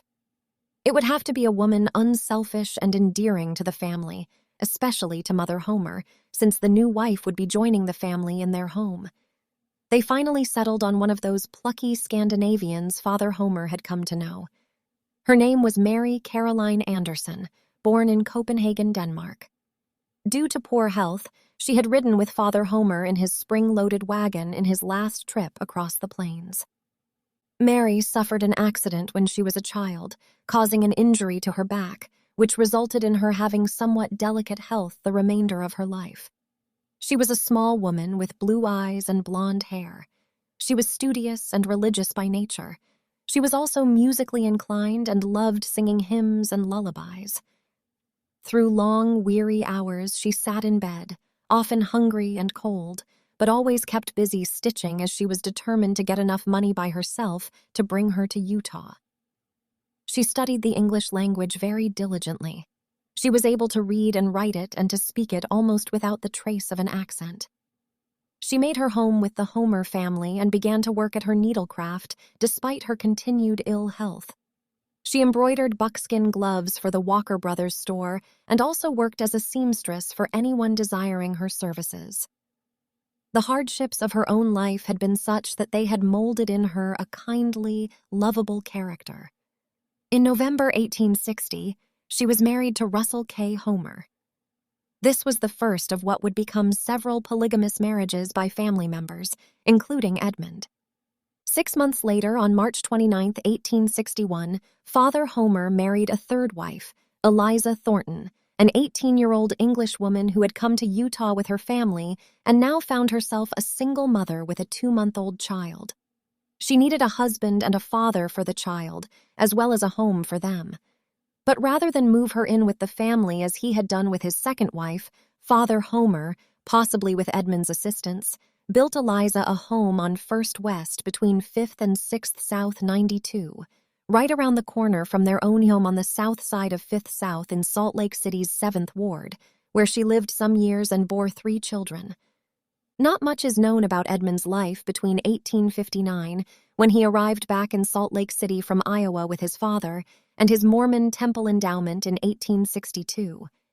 He likely made 1 or more round-trip journeys from Salt Lake City to Iowa and may have had a hand in helping his father pioneer such places as POA, Weber County, i.e. Utah, Bear Lake County, Idaho, and the Oquirrh Mountains west of Salt Lake City, where the family pastured cattle, with time also spent with his married sisters 90 miles north in Smithfield. During the time he spent in Smithfield, he was able to help quell an Indian uprising. He doctored an Indian chief's horse and cured it while he lived in Smithfield. Soon after, there was an Indian uprising. The few people rushed to the fort, but Edmond went out to meet the Indians and tried to talk with them. When they saw who it was, they stopped and gave him a chance to reason with them, and then they rode away. The Indians called him Tom and thought he could do most anything. He had obviously learned well how to deal with Indians from Father Homer. Ben, Edmond's son, told his children stories of his father's friendship with the Indians and how the home was always open for such assistance as the family could offer. February 15th, 1862 was a very important day in Edmond's life. It was the day he received his endowment in the endowment house in Salt Lake City. The endowment is a covenant between a devout Mormon and Jesus Christ. It is administered only to those old enough to understand and who are willing to live a life keeping God's commandments as interpreted by the leaders of the church, and to commit all they are and ever will be, and all that they have or ever will have to be used by the church as the church sees fit. In return, they are promised an endowment to become, in God's very house, joint heirs with Christ, 95 of all God has, whether on earth or after earth life is finished. This covenant is often made, as in Edmond's case, just as a person enters young adulthood. After the endowment ceremony, the garment of the holy priesthood is placed next to the body of the endowed person. It is to be worn day and night throughout one's life as a constant reminder of this covenant. The endowment, normally administered in a Mormon temple, is an elaborate and impressive ceremony. It is said the endowment is what gave the Mormon pioneers the strength to bear their prophet, Joseph Smith's martyrdom, then slog their way through Iowa in 1846 and across the American continent to Utah in 1847 or thereafter. It is what has caused hundreds of thousands of Mormon missionaries to volunteer 2 years of service at their own expense. It is what causes hundreds of Mormon men and women in their prime to set aside businesses and professions and serve 3 to 5 years as volunteer mission presidents to shepherd and sometimes parent 200 to 300 young 18 to 22-year-old volunteer missionaries in some far-flung corner of the earth. It is what causes proven leaders in various fields to leave in their prime to serve full-time as general church authorities. It is what causes thousands of talented local people to serve 40-plus hours per week as part-time volunteer Mormon bishops and Relief Society presidents. It is what causes the dean of Harvard Business School to leave his most prestigious position and take over the reins of a small church school in Idaho. In short, the Mormon endowment causes thousands of ordinary people to do extraordinary things, often not understood by outsiders. An endowed person becomes one of what has been called the covenant people of God, a concept stretching all the way back to Father Abraham of the Old Testament, wherein he was promised his posterity would become as numerous as the stars of heaven, 96, and that through this family all the people of the earth would be blessed. 97, in essence, Mormons believe it was and is the family of Abraham that would take the knowledge and blessings of God and the Savior, Jesus Christ, to the rest of the world, and that Jesus Christ himself would be born into and serve along with Abraham as head of this family. It is a group of people who, through their temple endowment, are chosen to administer the things of God upon the earth, in essence being the links between heaven and earth. Mormons believe that the chief administrator of these links is the Old Testament prophet, Elijah. The last verse in the Old Testament gives a clue about this.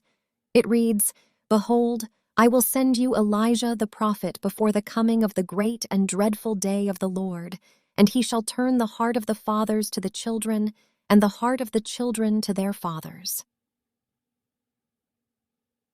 98.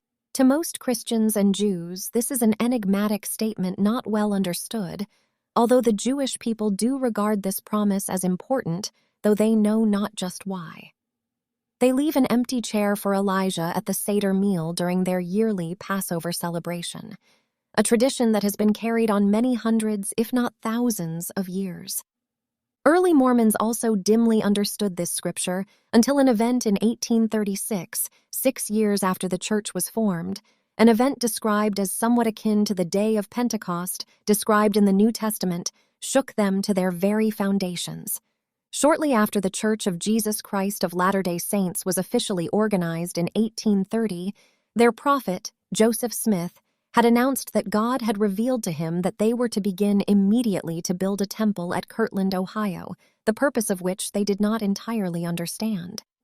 But build they did, the building becoming so important to them that in their poverty, the women of the church ground up their fine china to add luster to the exterior plaster. The dedication of this temple took place during the Passover season in 1836, at which time there were heavenly manifestations of such magnitude they engulfed the whole neighborhood surrounding the temple, while within its walls on April 3rd, the very day the Jews sat at their Seder meals throughout the world, anticipating the return of Elijah, the resurrected Christ appeared and introduced a guest to those assembled, Elijah the prophet. Now the early Mormons knew, at least in part, why they had been commanded to build this temple. 100 The keys held by Elijah were the keys of the sealing power of the priesthood, 101 meaning that anyone who wished could qualify to receive this endowment and be sealed into the family of Abraham, then go forth to bless the other inhabitants of the earth. The obscure Bible verse was now understood. While the Mormons were soon driven out of Kirtland, they had been given the keys to bring all that would, both living and dead, into the family of Abraham. Ever since, temple building has been a priority for Mormons, a place for sealing or binding families together, in effect turning the hearts of fathers and children toward each other. While Edmond hadn't been present at this great manifestation, he knew plenty of people who had been.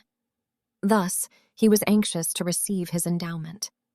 It takes great faith to make such a covenant, faith that one can perform, and faith that the church has the power to deliver on such promises. For Edmond, as for others, the endowment covenant was transformational. He was a rock of faith from that day forward to the end of his life. Despite hardships and trials, he never wavered. No matter how difficult the task he was asked to perform, he performed it without looking back. The endowment was of such importance to Mormon pioneers that although it was to be administered only in a Mormon temple, they built a temporary structure in Salt Lake City called the Endowment House, where endowment ceremonies could be performed until one or more temples could be completed. It was in this temporary structure that Edmond received his endowment. In 102, normally, an endowment is given either immediately before a person departs for a mission or is married. In Edmond's case, there seems to be no evidence he did either immediately after his endowment. But, at the request of church authorities, he would do some extraordinary things during the course of his lifetime. As was the case with Edmond's married sisters, Mormon pioneers often did not choose where to live but were called by church authorities to found, pioneer, or strengthen communities where their skills were most needed. In 1863, a year after his endowment, Edmond was called to go with a man named Evan Molborn Green to help settle Bennington, Bear Lake County, Idaho. Some 126 years later, in November 1989, Edmond was officially recognized by the Society of Mayflower Descendants as the earliest Mayflower descendant to pioneer Idaho. Edmond was married 2 years later to Evan's daughter, Susan Evelyn Green, at Bennington. Green had been called to leave his home in Grantsville, Toole County, Utah, where he had been prominent in politics and where there was now anti-Mormon political unrest, and help settle and preside over a branch of the church at Bennington. In Mormon settlements, the church leader was also the political leader. Edmond and Susan were married on November 15, 1864. Edmond was 25 and Susan 21, born May 6, 1843 in Glasgow, Scott County, Illinois, the fifth of 11 children of Evan and Susan Kent Green. Evan was a descendant of a prominent Rhode Island family that produced a long line of governors and a heroic Revolutionary War general. Susan's mother, Susan Kent Green, was a niece, and her father, Evan M. Green, a nephew of Brigham Young. Both mothers, Nancy Young Kent and Rhoda Young Green, were sisters to the Mormon prophet Brigham Young. Thus, Susan's family had a long history in the church. Even at this early date, Susan was a third-generation Mormon. Susan's grandfather, John P. Green, had been the Nauvoo city marshal. He was in Carthage during the period of Joseph and Hiram's incarceration. Upon Governor Ford's preparation to leave Carthage to go to Nauvoo, John P. Green told the governor that there was a conspiracy on foot to take the lives of Joseph and Hiram during his absence. If he went to Nauvoo, leaving only the Carthage Greys to guard the jail, the conspiracy would surely be encouraged, to which the governor replied, "Marshal Green, you are too enthusiastic." The above is included in this narrative to indicate the degree of Green family involvement in the early history of the church. Thus, almost by birth, Susan's father, Evan M. Green, was a prominent Mormon pioneer who had taught English grammar to the Mormon prophet, Joseph Smith, in Kirtland. 106 family lore has long held he was one of the 6 elders present when the Mormon scripture, Doctrine and Covenants, section 84, was received by revelation in Kirtland, Ohio in 1832, 107. After his family's arrival in Utah in 1852, he was called by his uncle, Brigham Young, to settle at Provo and establish a school there. He served a term as mayor, 1853 to 54, and a member of the Utah Territorial Legislature representing Utah County, 1854 to 55, and owned the lot where the Provo Tabernacle and later Temple would be built 108 before removing to Grantsville, Toole County, where he served as county recorder and member of the Territorial Legislature representing Toole and Shambip counties, 1859 to 60. He had also served as county recorder in Pottawatomie County, Iowa. After their marriage, Edmond and Susan moved to Smithfield, Utah. Due to the fragile nature of Susan's health, Susan's 17-year-old sister, Melissa, accompanied the couple to help with the housework and chores. On December 10, 1864, a month after their wedding, the couple's marriage was sealed in the Endowment House in Salt Lake City by future Mormon Church President Wilford Woodruff. In 1865, the young couple settled into a home in Smithfield at 183 West First South. The fort had been dismantled the summer before, and the settlers had moved into town blocks. Edmond did some farming, taught school 2 terms, and joined in all public, civic, and church affairs that resulted in the growth and development of that community. 113, their first child, a girl named Susan Eliza, was born in Smithfield, November 11, 1865, almost exactly 1 year after their marriage. Meanwhile, also in 1865, Father Homer sold the home he had built in Salt Lake City for his third wife, Eliza Thornton, and moved her and her children first to Smithfield, then to a farm he had bought approximately 50 miles north of Salt Lake City at 3 Mile Creek, now Perry, Utah, 3 miles south of Brigham City, Box Elder County, about halfway between Salt Lake City and Smithfield. It made a convenient stopping place for family members going to and from Smithfield to Salt Lake City. Eliza's 4th and 5th children were born there. This home site, including a natural spring and pond, is, as of December 2012, the Dale Young Nature Park in Perry. Prior to Father Homer's purchase, it had been once owned by a Mormon pioneer legend, Porter Rockwell. The next major event in the Homer family was the death of Father Homer's second wife, Mary Caroline Anderson. Despite her strong and determined spirit, despite being given a good home and shelter, and despite help from the first wife, Eliza, the rigors of bearing 3 children and of pioneer life in general were more than her delicate physical constitution could bear. On January 26, 1867, in the middle of a harsh Salt Lake City winter, she died at age 26, leaving 3 small children, and was buried in Salt Lake City Cemetery. The 2 oldest children, 6-year-old Emily Jane and 3-year-old Delania, went to 3 Mile Creek to be raised by Father Homer's third wife, Eliza Thornton. The baby, 2-year-old Esther, remained with Mother Eliza Homer in Salt Lake City to be raised by her. Also in that year, on May 1st, Edmund's brother, William Harrison, departed for a church mission to Great Britain. This mission would have a lasting impact on the entire family, as will be discussed later. There were also a couple of interesting family marriages that year. First was the marriage of Edmund's 19-year-old sister, Lovisa. 3 days after her brother William departed for his mission, Lovisa was married to a man, Hiram Ryder, who had been boarding in the Homer home while he worked helping construct the Salt Lake Temple. The marriage was very proper, performed in the endowment house, 114, but after Lovisa became pregnant, it was discovered Ryder had abandoned a wife and family in Michigan. Lovisa's marriage was quickly annulled, and she moved back home with her parents and gave birth to a healthy baby boy. She later remarried and gave birth to another 8 children. The other marriage of note that year was Father Homer's to his 4th and last wife, Mary Priana Petty Hillman, a 34-year-old widow of Ira Hillman, a family friend they had known in Iowa. Aunt Pryan, as the family called her, was the daughter of a prominent Tennessee doctor and plantation owner. She found herself in the same position of Father Homer's third wife, needing a husband, protector, and provider for herself and her children. They were married November 23, 1867, for time only, in the endowment house in Salt Lake City. In the Mormon system of marriage, the phrase, "for time only," means their vows were "until death do they part," the typical phraseology for any American marriage. Their marriage was not sealed for all time and eternity, as were most Mormon marriages performed in the endowment house or a temple. Julie Homer Jones, a thorough and prolific Homer family researcher, has discovered well-meaning family members have had them vicariously sealed to each other at least 5 times in various Mormon temples. The 4-time-only marriage was done to preserve the marriage bond between Aunt Pryan and her former husband.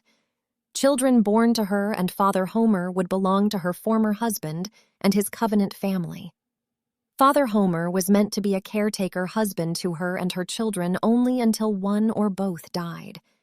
This was one benefit of the Mormon polygamous marriage system. Very few women were forced to live lives of single parenthood. After their marriage, Aunt Pryan and her 6 children went to 3 Mile Creek to live on Father Homer's farm there.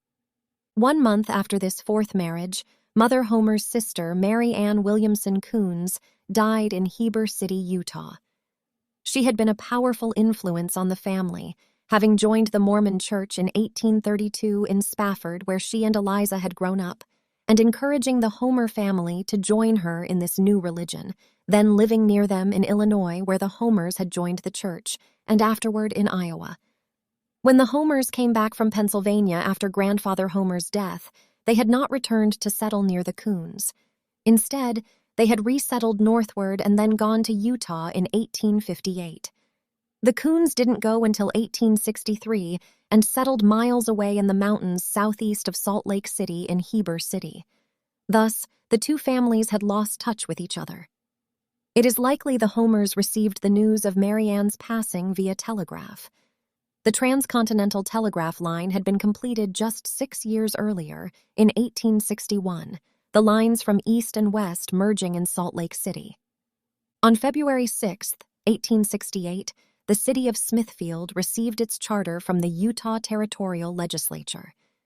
Edmond took part in the formation of a charter, transferring the town of Smithfield from an ecclesiastically governed unit to a city of the third class, meaning it would be governed by an elected mayor and city council. On May 20th, the first general election was held, and Edmond was elected to the first city council. 115, his father-in-law, Evan M. Green, was subsequently appointed city recorder. When the city was laid out, settlers were allotted a 1-acre lot in the city center, which was 1 mile square, one 2.5-acre lot to the southwest of that square, one 10-acre plot beyond that, and one 20-acre plot beyond that. The Homers had a farm about 1½ miles outside the town.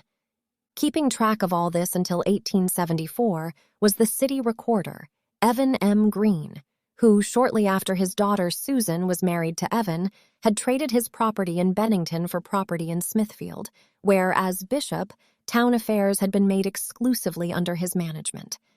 By this time, he and his wife Susan had given birth to 11 children, 6 children dead and 2 married. Mr. Green had an upgrading influence during his years of residence here under that type of government. Service in the Smithfield city government was one of many shared experiences between Edmond and his father-in-law going all the way back to their days in Iowa. During the last few years as a resident here, Evan served as postmaster.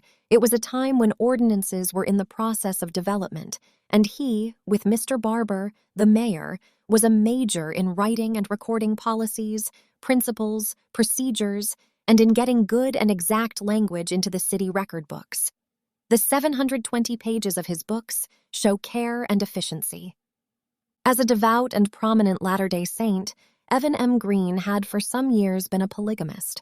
Among his wives was at least one set of sisters, the Kent sisters, nieces of Brigham Young. Thus, Edmond's wife Susan and her siblings had been raised in a family where 2 sisters were married to their father. They had witnessed firsthand the sweet harmony that existed among them all. As a result, Susan requested that Edmond marry her sister Melissa, who had been living with them 119. On December 14, 1868, Edmond married Melissa in the endowment house in Salt Lake City with the approval of her family and church authorities. After the marriage, 29-year-old Edmond, 25-year-old Susan, and 21-year-old Melissa settled in together in a house in Smithfield, where they lived together in peace and harmony for 7 years. In 1870, Edmond was elected Justice of the Peace. As such, he instituted municipal laws, rendered judicial verdicts in misdemeanor cases, as well as small debts, tenant and landlord disputes, and performed civil marriages. He took an active part in framing many ordinances of laws during his 4 years of city service, 121, much as his father-in-law had done previously as the local bishop, the city's ecclesiastical leader. In Edmond's writings, he says he presided over a branch of the Smithfield ward for a time. In Mormon ecclesiastical organization, a branch is a small congregation of people, usually less than 100. A branch of a ward means the branch usually is less than 50. Too small to thrive on its own, it draws leadership from the nearby ward. The branch is presided over by the bishop of the neighboring ward, with a volunteer presiding elder presiding over Sunday services and leading in some other matters for the branch. This Edmond did in presiding over a branch of the Smithfield ward. The following year, on May 10, 1869, the Transcontinental Railroad was completed and the last spike driven near the Homer home at 3 Mile Creek. As it was for most Americans, the completion of the railroad was an important event for the Homers. It immediately meant that Edmond's brother William, who had left on a mission for England via a horse-drawn vehicle or ox cart, came home from the east in a brand-new rail car. The 7.5 days it took to make the trip from Omaha due to deep, drifting snow was considered slow, but a comparable trip made by oxen, if made at all, would have taken 4 to 5 months. The days of ox-drawn wagon trains were over. It was the beginning of the end of an animal-driven way of life. William arrived home at midnight on Christmas Day, 1869, with big news to report. While in the East, he had taken a 6-week detour to travel. He visited Homer relatives in Pennsylvania and stopped by the now-defunct Kirtland Temple, which had been the center of Mormon activity some 30 years previously. There he found a longtime family friend, Martin Harris, one of the 3 Book of Mormon witnesses who had published to the world that they had seen an angel and the plates from which the Book of Mormon had been translated. Martin had mortgaged, and some say lost, his farm to see the book published. He had stayed behind to take care of the temple when the saints had left Kirtland. It was his stated opinion that he had never left the church. The church had left him with the keys to the temple and told him to care for it until further notice, which notice had never come. He said he had faithfully performed this duty, but was now an old man and wished to be reunited with the church and his family in Utah, one of whom, Martin Harris, Jr., was married to William's older sister, Nancy Ann. William lost no time in reporting this to Father Homer, who the next morning hitched up his buggy and took William with him from their home on 5th South and 1st West in Salt Lake City to visit Brigham Young at his downtown office on East South Temple Street. Young received them warmly, listened intently to William's account, and then declared he would set up a special fund to help transport the impoverished Harris to Utah. "I would give my last dollar to help one who had done so much to help establish the faith," the prophet said. Arrangements were made, and Harris was escorted on the train to Salt Lake City, where he again bore his testimony of the Book of Mormon in the Great Tabernacle in Salt Lake City, September 4, 1870, then went to live with his son's family. There he lived another 6 years before dying in their home in Clarkston on July 10, 1875. He was buried in the Clarkston Cemetery. During those years, the Clarkston home became a shrine with a beaten path leading to its door, a constant stream of visitors from far and near coming to pay their respects to that chosen one of God, Martin Harris, the witness, and to hear his ever-ready testimony. He was literally and in great humility complying with that divine command given him more than 40 years before. "And thou shalt declare glad tidings, yea, publish it upon the mountains, and upon every high place, and among every people that thou shalt be permitted to see." Today, people still flock to Clarkston to see the grave of Martin Harris, particularly in the summertime when the locals present a church pageant, The Man Who Knew, in a permanent outdoor amphitheater. A very tragic event happened in the family in 1873. Father Homer had bought a ranch near the town of Preston, Franklin County, Idaho, where he relocated his 3rd wife, Eliza Thornton, and her young children, hiring 2 of her brothers to help establish and maintain a dairy farming operation. However, when it was discovered there was no place for the children to attend school, late in 1872, he moved them about 20 miles northwest to another ranch he had at Swan Lake, Bannock County, Idaho. This was cold, largely unsettled country, and when Eliza gave birth to a baby boy on January 24, 1873, only a midwife could be found to assist her, and while the baby got along all right, she developed pneumonia and died. It was a real tragedy up in that cold country to leave a small month-old baby and 5 other motherless children. Her own mother had been buried in Smithfield, so Father determined to take her there for burial. The neighbors gave all the help they could. James McGavin, her Uncle Billy's lifetime friend, made her a coffin out of a wagon box, the only lumber available there at the time. They used a homemade sled to transport the coffin, which required 2 teams of horses to pull because, at that time of year, there was no road over the deep and drifted snow. They had a very difficult trip crossing the rivers on ice. It took them a week to get to Smithfield. They drove a bunch of loose horses on ahead to break a trail.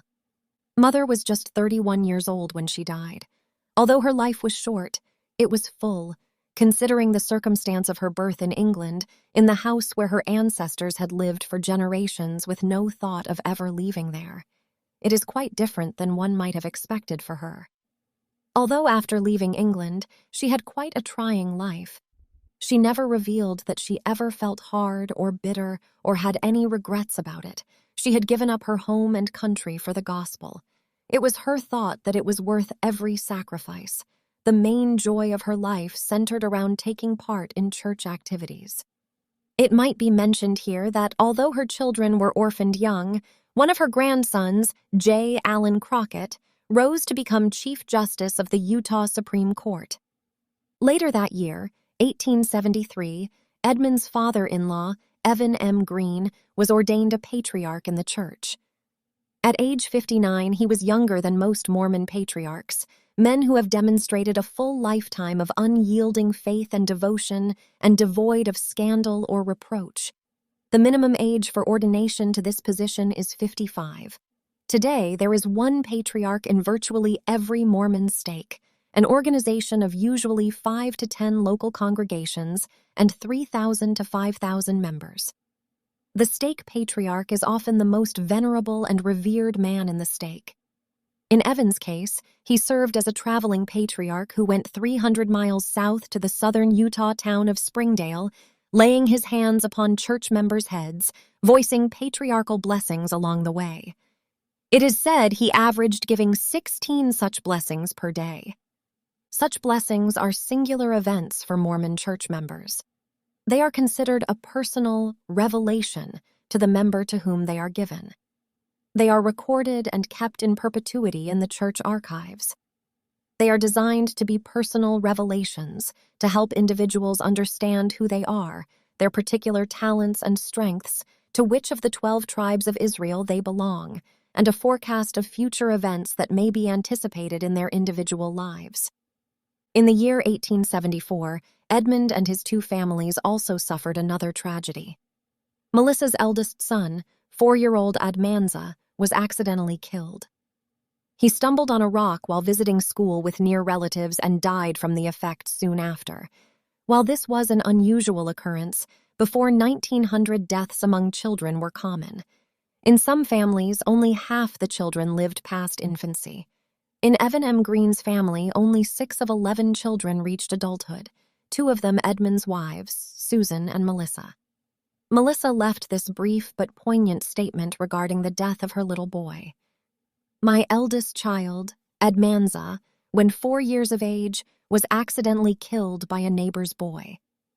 In 1863, with the United States Civil War raging and no railroad for transport, Utah had suffered a scarcity of cotton. Brigham Young had previously called some on missions to southern Utah to see if it might be feasible to grow cotton. He felt that as much as possible, the Utah settlers should become self-sufficient in the production of all basic necessities. When he was given the message that cotton could indeed be grown in southern Utah, he acted swiftly, calling 300 families from throughout Utah on a cotton mission to what was dubbed Utah's Dixie. In their second year there, they successfully grew a surplus of cotton, but ultimately the mission failed when the war ended and cotton became cheap and plentiful. Most of the settlers moved elsewhere. For some, the climate was too harsh. Average temperatures were 30 degrees or more above what they were in northern Utah, soaring in the summertime to as high as 117 degrees Fahrenheit. Also, the nearby Virgin River had frequent flash floods, leaving behind fetid pools of water which, together with the warm climate, were ideal breeding places for malarial mosquitoes. And the soil was not suited for growing many customary crops. When Evan M. Green was called to go to the southern Utah town of Springdale to take over as ward bishop, in addition to his position as patriarch in 1875, Brigham Young called Edmond and his 2 wives and families on missions to accompany him. They sold the farm, which later became known as the Noble Farm, and it remained in the possession of that family for many years and for several generations. This they did knowing that former settlers in Springdale had been afflicted with the dreaded lifelong ailment of malaria. Father Green, as well as several other family members, would be afflicted with it. My husband and father were called to go to Dixie, Utah, to help settle the place. Accordingly, we made the journey in the summer of 1875. Our party consisted of my father and his 2 families, and my husband and his 2 families. Part of this calling was to do temple work in the nearly completed St. George Temple, the first Latter-day Saint temple in which a full slate of temple ordinances would be performed. With the death of his son the previous year, Edmond's two families were Susan and 5 young children, the oldest not quite 10 years old, and Melissa with 2 surviving young children, the oldest 3 years old. Both wives may have been pregnant during the journey. The Green families consisted of Evan, his first wife Susan, and his second wife Susie Platt, and their 2 young children. 133. At that time, this was a standard procedure for the building up of Zion in the West, and such calls were accepted as being of divine origin. Many of the cotton mission towns were now ghost towns, but a few were still standing. Among them was Springdale, population 50. Although its population was small, it apparently had enough people in the vicinity to retain its status as a ward. But it needed strong, faithful leadership. It was here in the town that would become the gateway to Zion National Park that Evan and Edmond located their families and planted crops approximately 40 miles northeast of the St. George Temple. Their city-building experience would help shore up the town, and their abilities as teachers were sorely needed. Melissa is said to have taught the first school there. Edmond and Susan also taught. Springdale did survive and was recently heralded as one of the 20 prettiest towns in the United States. 137, one of Edmond's vineyards, is said to be still standing at the entrance to the park. The extremely hot, arid climate of southwestern Utah was hard on both men and their families, as it had been for many of those previously called on cotton missions. One or more family members were more or less continually sick. Edmond's wife, Susan, was hit first with chills and fever, malaria. 138. She moved back to northern Utah to recuperate, giving birth to a daughter, Lavisa Evelyn, in Smithfield on March 26, 1876, after which Edmond's sister and her husband, Lavisa and Charles Thornton, also moved to Springdale, bringing Edmond's sister, 13-year-old Delania, Laney, with them. Like others in the family, most of them were in poor health a good deal of the time, having chills and fever, sore eyes, and other ailments. They raised principally fruit and some cotton. Another sister and her husband, Rosette and George Lutz, were also called to move to Springdale, where they suffered the same fate. The ordeal of living in Dixie caused Rosette's health to break, and she really was never very well afterward, typical for a malaria sufferer. Eventually, all these families returned to northern Utah. Evan M. Green had to relocate to a place of higher elevation and moved away to the town of Escalante, Utah. His daughter, Melissa, went with him to help succor him. Despite the pervasive sickness, on January 1, 1877, the St. George, Utah Temple was dedicated at a private dedication ceremony, the first temple completed and dedicated by the church since leaving Nauvoo. Later that month, various members of the family began doing temple ordinances. In April, another, more public dedication took place in concert with the church's annual General Conference, which was held in St. George that year. By this time, wife Susan had come back to Springdale. They were there when the St. George Temple was dedicated, and they worked in the temple as soon as it was opened. Edmond was baptized for 25 and his wife, Evelyn, Susan, for 15 persons. They also did endowments for one dead couple, a certain Benjamin Homer and wife, which were the only names available at that time. This was likely for Edmond's grandfather, Benjamin Cobb Homer, and his grandmother, Anna Warner Homer, both of whom had been devout, his grandfather a Mason and his grandmother a Methodist. It required a 2-day trip from their home in Springdale to St. George. In May 1877, just a month after the dedication of the St. George Temple, the church announced it would begin construction on a temple in Logan, northern Utah, to serve the scattered communities where the Homer family lived. Meanwhile, construction, which had begun in 1847, continued on the temple in Salt Lake City, on which family members had worked and which would take another 10 years to finish. Also that year, on August 29, 1877, Uncle Brigham Young, the grand uncle of Edmond's 2 wives, the man who had called them to move to Springdale, died. Evan M. Green had been released as bishop of the Springdale ward, but in his lifetime calling of patriarch, he continued giving patriarchal blessings. His first wife had returned north already, and he went to visit her and attended Church General Conference in April 1881, giving blessings to southern Utah saints who attended or whom he met along the way. He then returned to Escalante, giving blessings as he went and delivering written copies of the ones he had performed in Salt Lake City. He gathered his wife, Susie, and their children, and began the journey back north with them. But long, taxing journeys, the continual stress of giving life-affirming blessings to others, and sleeping in a cold wagon box at night was too much for a 68-year-old man weakened by malaria. He contracted pneumonia and detoured to the ranch of Isaac Riddle in Clover Flats, Iron County, to recover. There he died on May 2, 1882. Word was sent to Susie, who, with their 10-year-old son, Joseph, and their baby John, arrived at his bedside just before he died. His remains were sent back to Salt Lake City, where he was buried in the Salt Lake City Cemetery the same month. This ended the long, collaborative, and loving relationship between Edmond and his father-in-law. Edmond and his wives continued to do research on family lines and were faithful temple workers, as well as doing temple ordinances for their own kindred dead. Finally, in 1880, after 5 years of service, church president John Taylor released them from their southern Utah mission 144, and they returned back to northern Utah.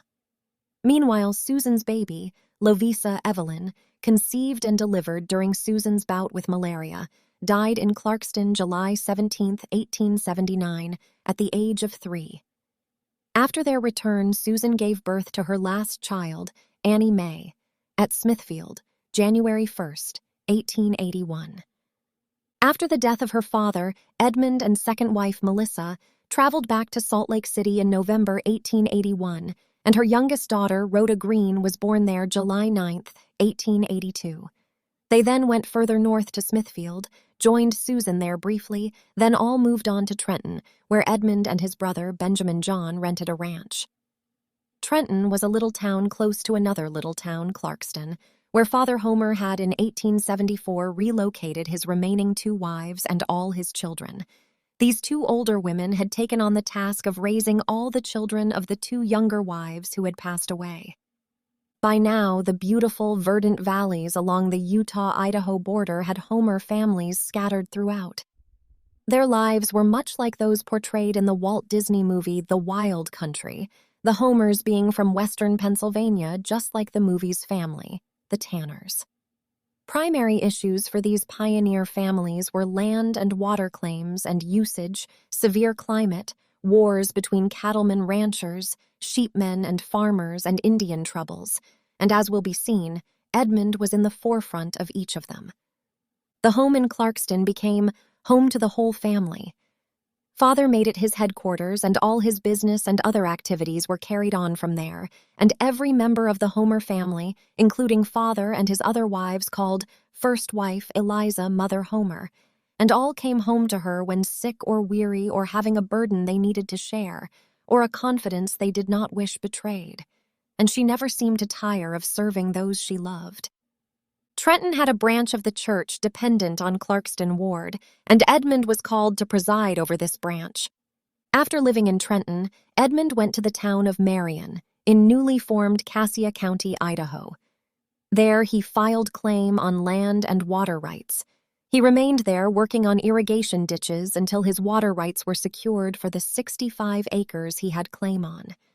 In May 1882, he moved his family to Marion. His brother, Benjamin John, bought the farm they had rented at Trenton and lived the rest of his life on it.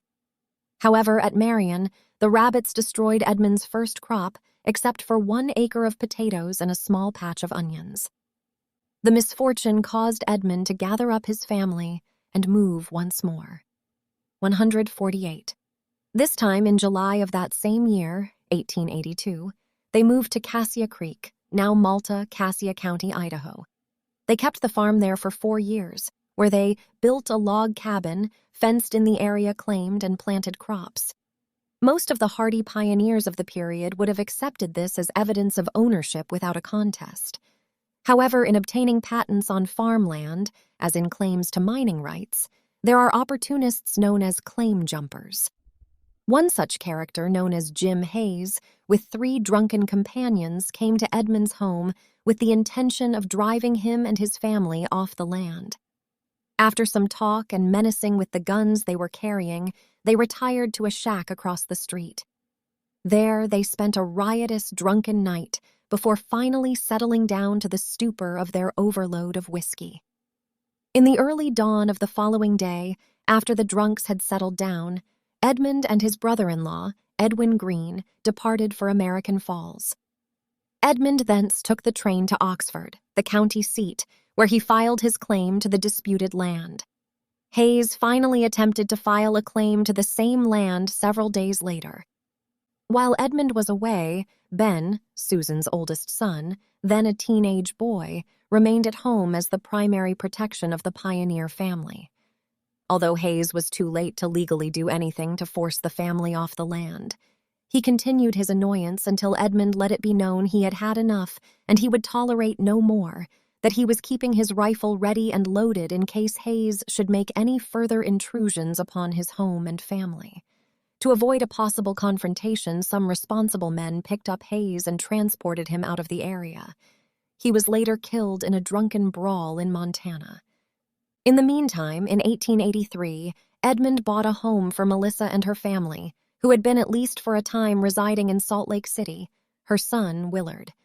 George was baptized in Salt Lake City's 20th Ward on September 5, 1882, at Goose Creek, now Oakley, Cassia County, Idaho. Oakley is a picturesque small town of Victorian homes and about 700 people, but has been home to a number of notable people, among them U.S. presidential candidate Mitt Romney and Palo Alto, California mayor and Mormon apostle David B. Haight. Mother took her family to live at Goose Creek, Oakley during a polygamy raid so as not to cause problems for the family. Finally, in 1886, Edmond traded the farm at Malta for one in Elba, Cassia County, Idaho. At age 47, he made the final move of what had been a mobile life. However, that same year, another tragedy struck.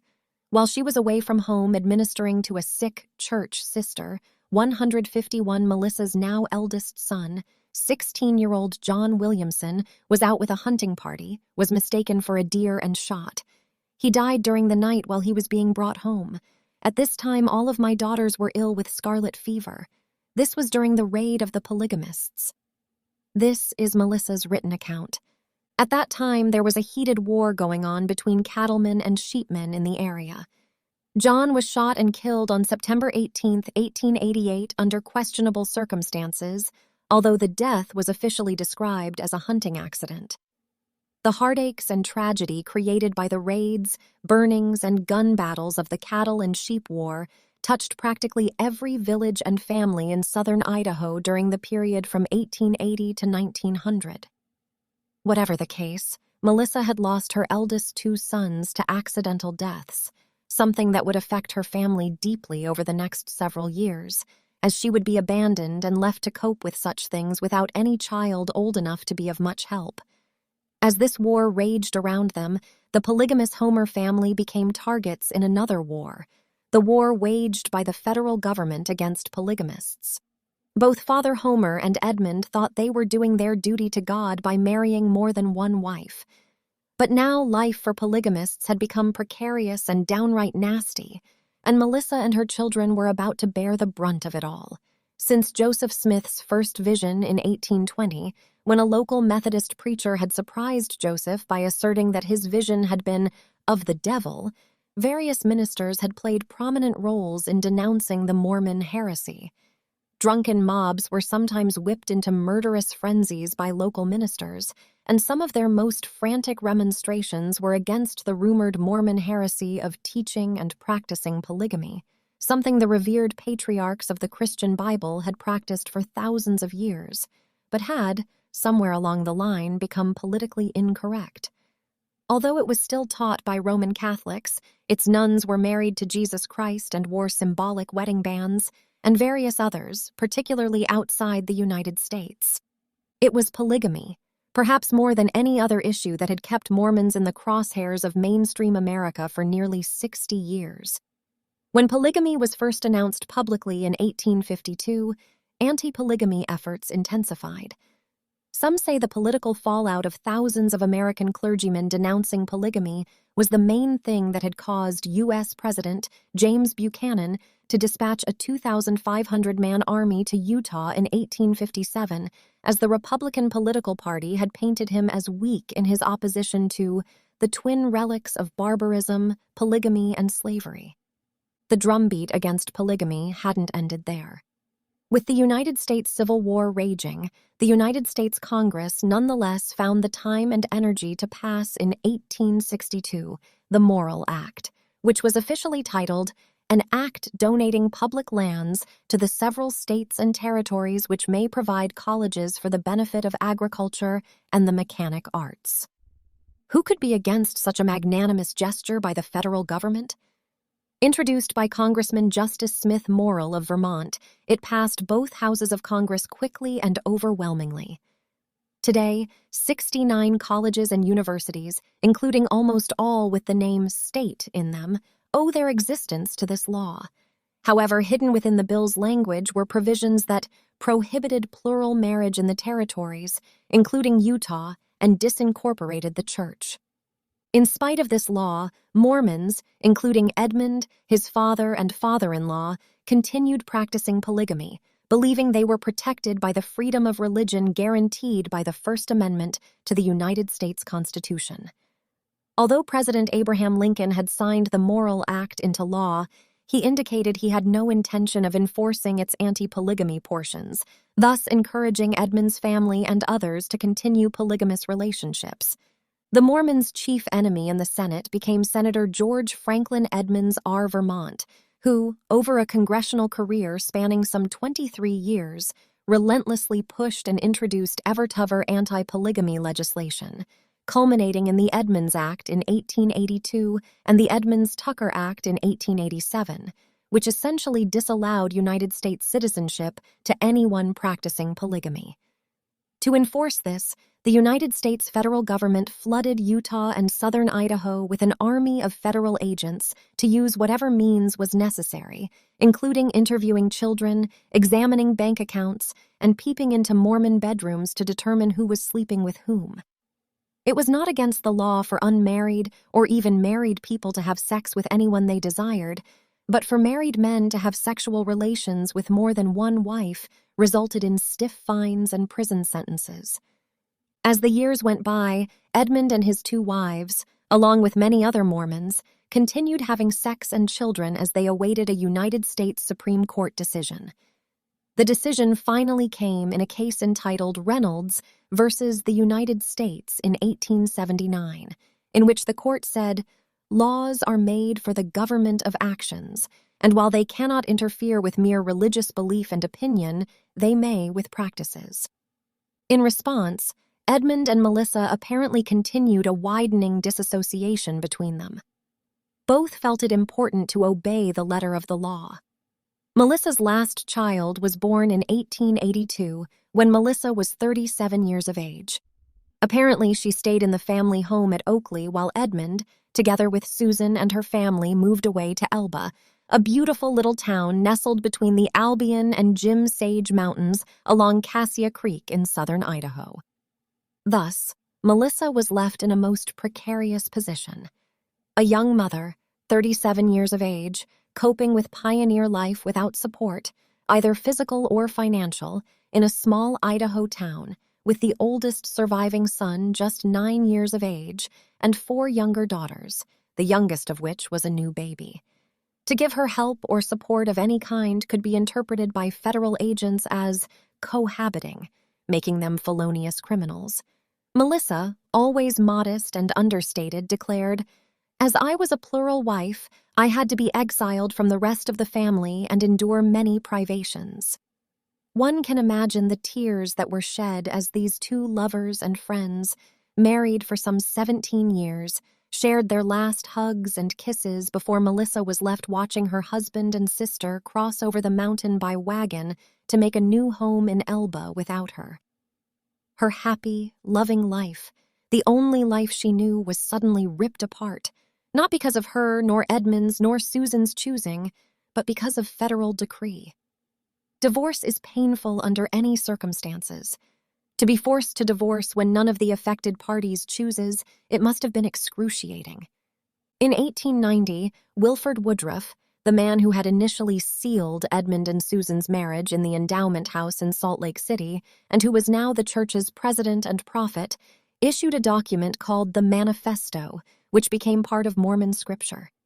It forbade Mormons everywhere to continue living in polygamous relationships.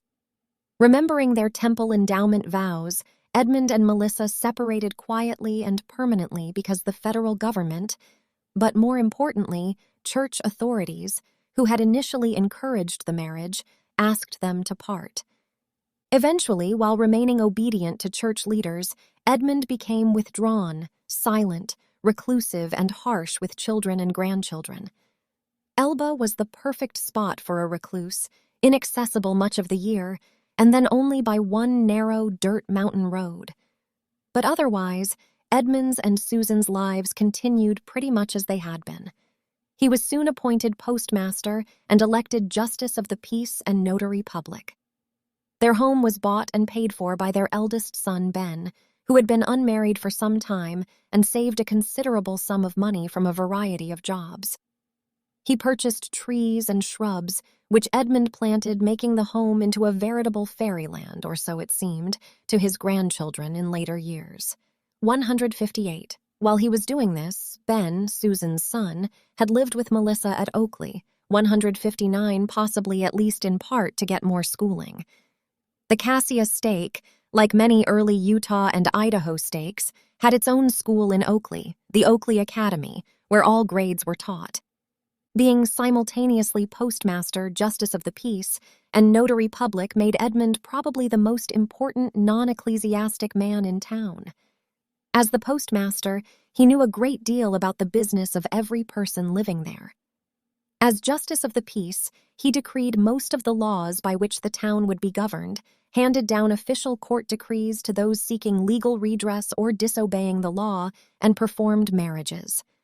As notary public, he put his stamp of approval on every document transferring property, as well as many other legal documents. It was the notary publics and public recorders that largely civilized the Wild West. Without them, chaos reigned in ownership claims of real property and their attached and all-important water rights. Without notarization, deeds were often forged or spurious. But when deeds were properly notarized and made public record, battles over property rights dwindled. His position as postmaster was one which a small boy could speak of with pride. Among other things considered important was the fact that he could handle so much money with so much calm and near indifference. He had so much he didn't really know how much he had. He kept a saucer on the counter which he called his stamp money.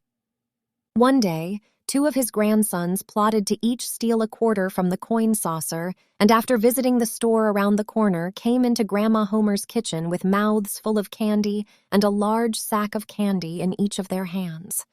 Grandmother Homer, with a gentle but disappointed look, deftly took the candy sacks from the boys' hands, just as Grandfather grabbed one by the arm and gave the other a swift kick in the rear with the side of his boot as the boy began to flee through the back door, kicking him so hard he flew all the way across the porch and over the 4-foot rail. In doing so, Grandfather lost his grip on the first boy, who bolted out the door and began running as fast and far as he could across the backyard and into the field behind. The second boy, after being booted, quickly regained his feet and joined the first boy in running. When they got far enough away and looked back to be sure no one was pursuing them, they began comparing their bruises, the first boy sustaining a large bruise on his arm where he had been grabbed, and the second boy lots of scratches and bruises on hands and feet on which he had landed after his flight through the air. "Damned old polygamist!" the 2 boys chanted over and over in unison for the next several minutes, thinking no one could hear. But Grandmother Homer did hear. When they came back into the house, she had them summoned to her room, where they found her sitting in her little rocking chair. She smiled sweetly but sadly at them as they came in. She invited them to sit on the floor beside her, and with her hands she pushed two little heads, one on each side, into her ample skirts in the vicinity of her knees.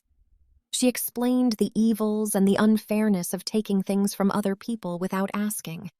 And then she told them that grandfather was a very good man and that she loved him very much. She said that polygamy could not be bad when God wanted it and when it was done in accordance with his will. She also said that it was at her request that grandfather had married her sister, Melissa, and that she loved Melissa and all of her children. She told these two small boys that they would hear many bad things about polygamy, but if they would learn to believe only the truth, they would know it was not bad when done in the Lord's way. She asked them to always remember what she had told them, and when David was 21, he and Brian, the two boys, discussed the scene just prior to David's leaving for a mission. It was obvious that neither of them had forgotten. As they left the presence of that saintly woman on that candy tragedy day, Brian said, "Gee, I didn't know grandmother felt that way." Both boys were crying. As for Edmond, there is no record, nor does the memory of relatives and neighbors indicate that he was ever very actively engaged in farming after he moved to Elba.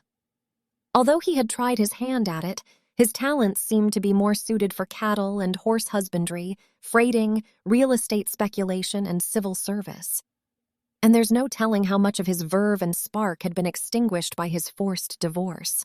Melissa survived by taking on any and all kinds of work that was honorable to assist in supporting myself and children.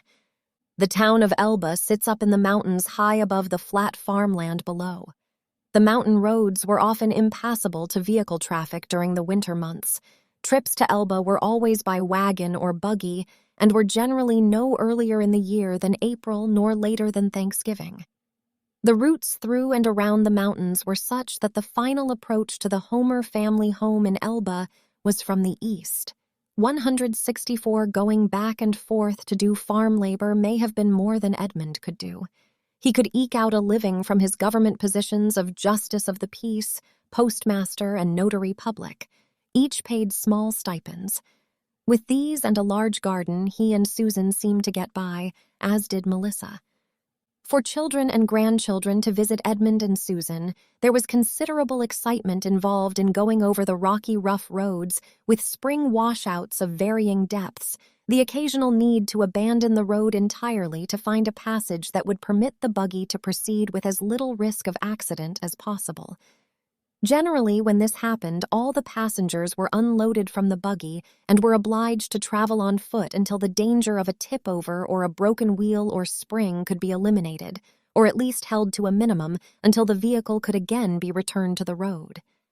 The going was quite slow as the team struggled to pull the rig up the steep inclines or to bring it gently over the embedded rocks that frequently projected for several inches up above the normal level of the passageway.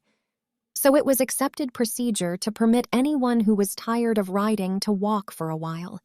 However, it was also a rule of the road that the driver would decide where to stop to permit would-be pedestrians to load and unload. There was always the fear that the excitement of the going might cause the horses to strike out on their own and produce that phenomenon known as a runaway. These hazards and thrills were not restricted to Elba trips, but were present whenever a trip was made into the mountains for winter firewood or for a fishing trip vacation. Just before arriving at the top of the mountain, the road crossed a clear mountain stream, and off to the south side of the road was a flat meadow with the most luxurious, verdant grass anyone could ever hope to see.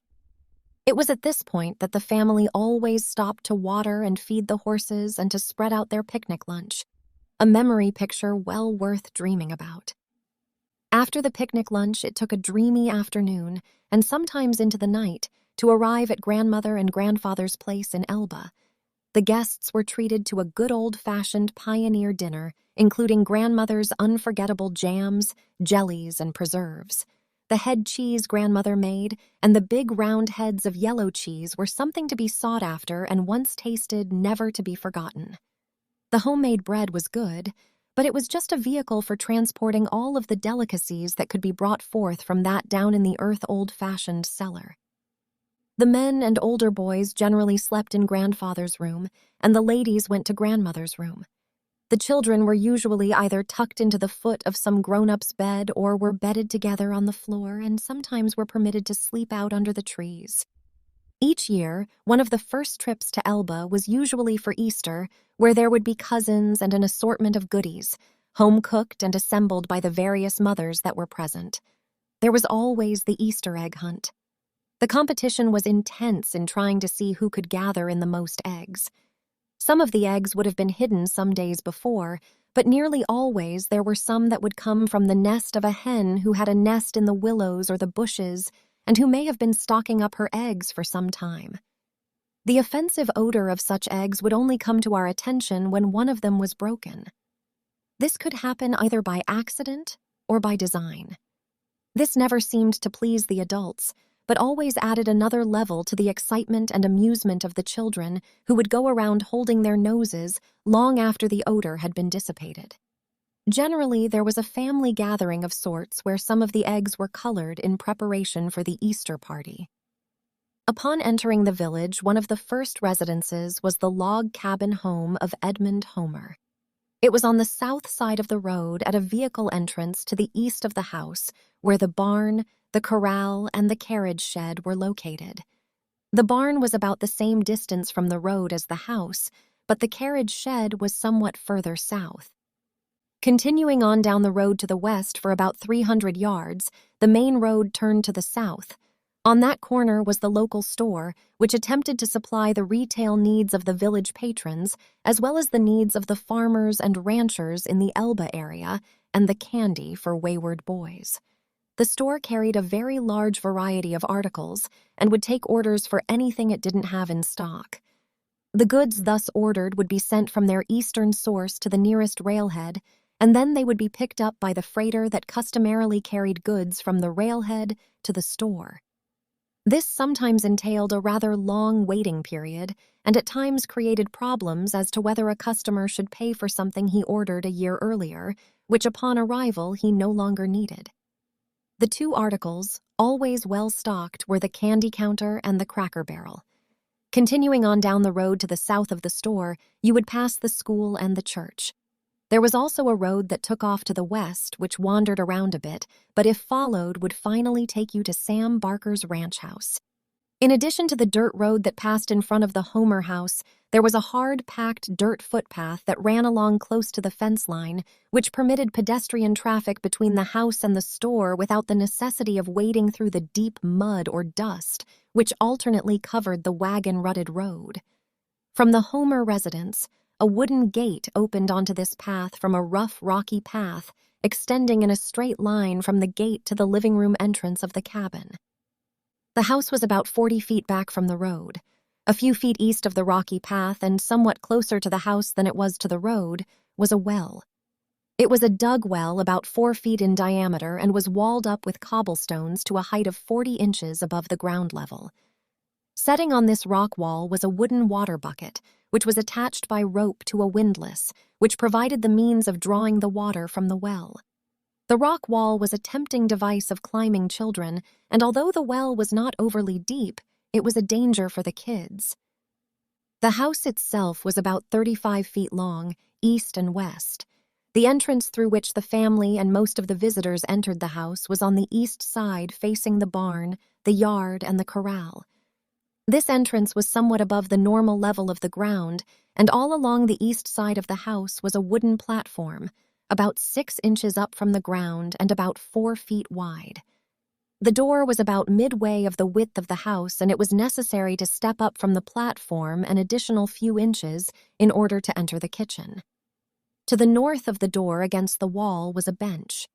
There was a second door on the east side of the house near the northeast corner, providing entrance from the platform into the patron's post office area. As one entered the kitchen, looking toward the north side of the house, the post office with its numerous mail pigeonholes was in evidence, as was the entrance to the cellar where the fruit and vegetables, fresh, bottled and dried and bottled meat were kept for winter use. Directly across the kitchen from its east entrance was a door leading into the living room. This was a large room extending to the west end of the cabin where windows permitted a view of the corner store some 300 yards to the west. There were 2 doors on the south side of the living room. One led into a larger-than-normal bedroom generally referred to as grandmother's room, and the other led into a small room that had some old-fashioned cupboards in it, loaded with linens and dishes.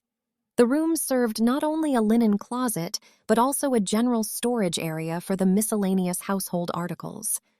In addition to the street entrance previously mentioned, there was a second door on the north side of the room, which gave access to a large bedroom.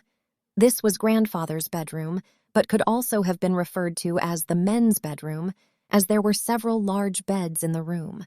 Ladies were generally accommodated in grandmother's room. As of 2013, this log cabin home and post office was still standing, though unoccupied and somewhat dilapidated. Edmond continued as postmaster for all of his active years in Elba, where he also served in other public offices, including school trustee and watermaster. In the church, he served as Sunday school teacher and as ward clerk for all of his active life in that area. When the Cassia, Idaho stake was first organized November 19, 1887, he was chosen and sustained to the stake's first high council.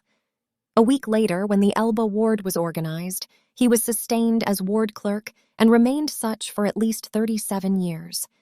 In a Mormon ward, the duties of the ward clerk are to keep membership records updated, record summaries of all worship services, sacrament meetings, including who attended, and keep a strict accounting of all money received and dispersed by the ward.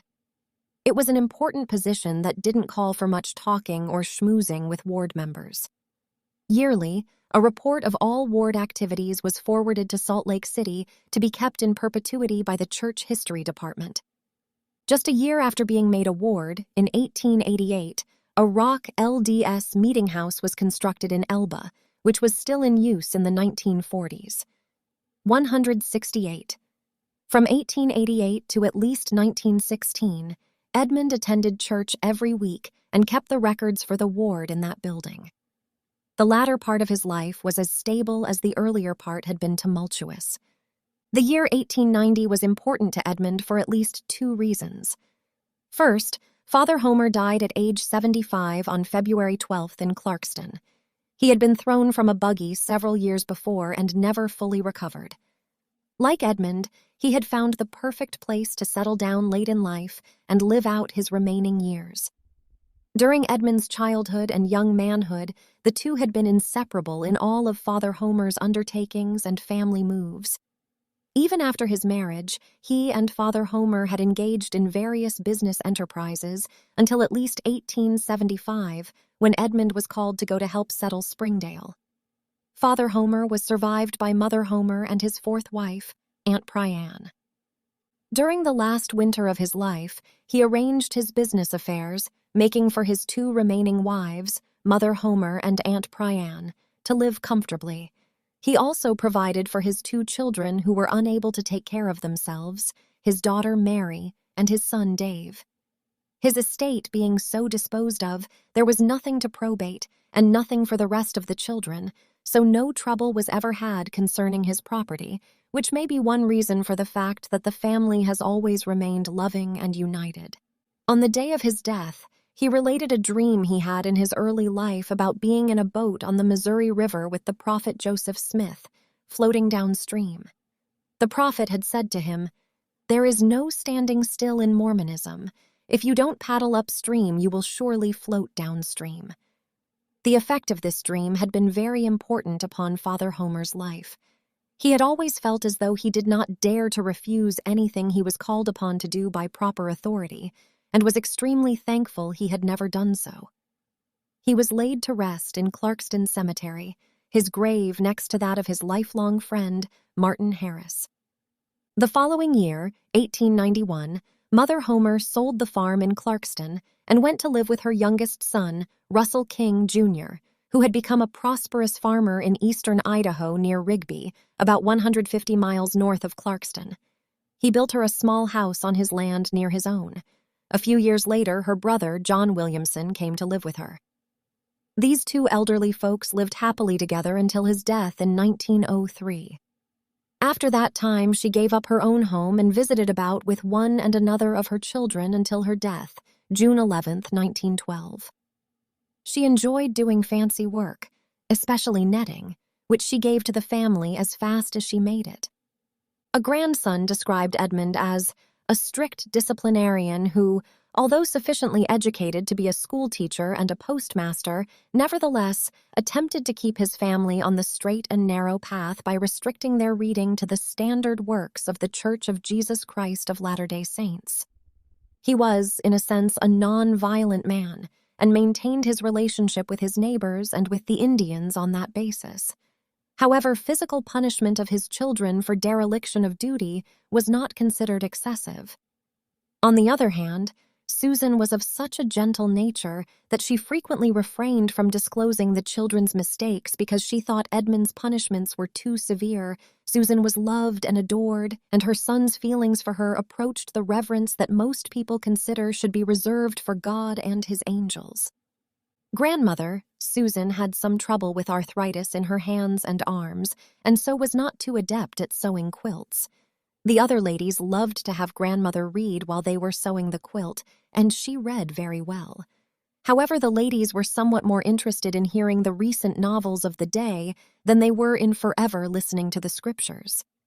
This, however, was not in keeping with the standards that grandfather desired to maintain in his home, and life was much more pleasant in the Homer household if grandfather Homer was not crossed or opposed in his righteous desires. Except for the Christmas and birthday presents, his grandchildren do not recall any gift or services extended by grandfather to reward effort or good behavior, but they all remember his quick response to any action that displeased him. His show of affection was restricted to the kiss that each one received upon arrival for a visit and upon retiring for the night, and this ritual was insisted upon regardless of the child's desire in the matter. Grandmother was a sweet and winsome lady, and by a variety of ways she managed pretty well to not only do what she wanted to do, but to also get grandfather to do what she wanted done. However, his regard for the Holy Writ was seemingly unshakable, and so it was that he held that any community reading done in his home should be from the standard works of the Church. It was with at least a small degree of trepidation that grandmother seated herself at one side of the quilt, with a modern novel submerged in the folds of her ever-ample skirts. Grandfather, never given to small talk, and on one occasion, with less than normal patience in the presence of a group of visiting women, made his exit to the garden. Grandmother left her needle partially sunk into the next position and brought forth the contraband document and proceeded to read. One of the ladies was assigned to act as lookout, but she became so engrossed in the story that was unfolding that she barely made her cue as grandfather came back into the room. He did not return in time to see the novel hastily return to the folds of grandmother's skirts, but he did observe her trembling hand on the needle, which greatly reinforced his conviction that the purpose of his return was not only justified but necessary. Ever solicitous of grandmother's well-being, he had returned to tell her she should not be trying to quilt, but should leave it to the other ladies. Grandmother, with a slightly injured but very firm tone in her voice, called his attention to the fact that it was not often she had the opportunity to visit with the ladies then present, and that he should leave such decisions up to her. That was enough of a rebuff for grandfather, who was not exactly accustomed to rebuffs, and he left the ladies free to quilt and to romance, as grandmother continued to satiate their appetites for contraband literature.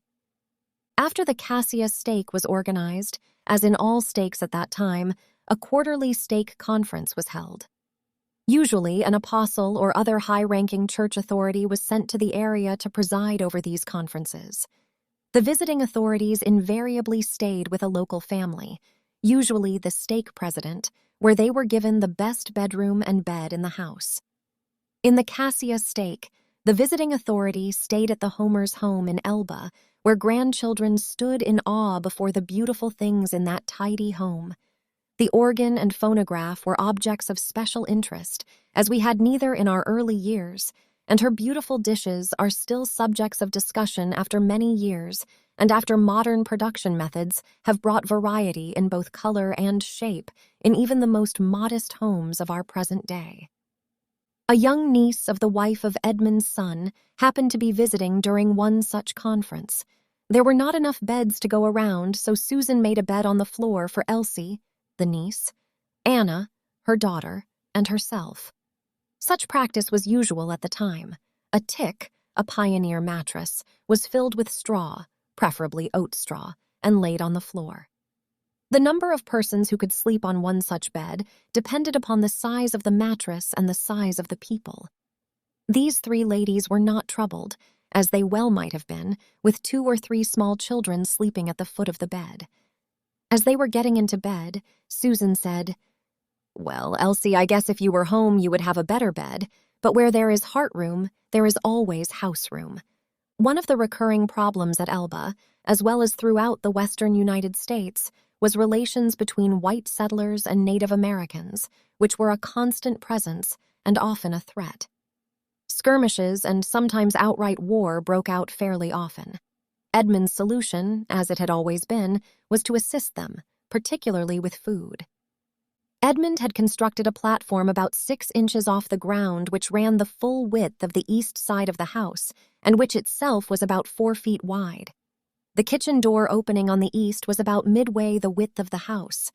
The platform provided a place where men and boys coming in from the muddy fields or the polluted barn area could either clean thoroughly or take off their footwear before entering into Susan's kitchen.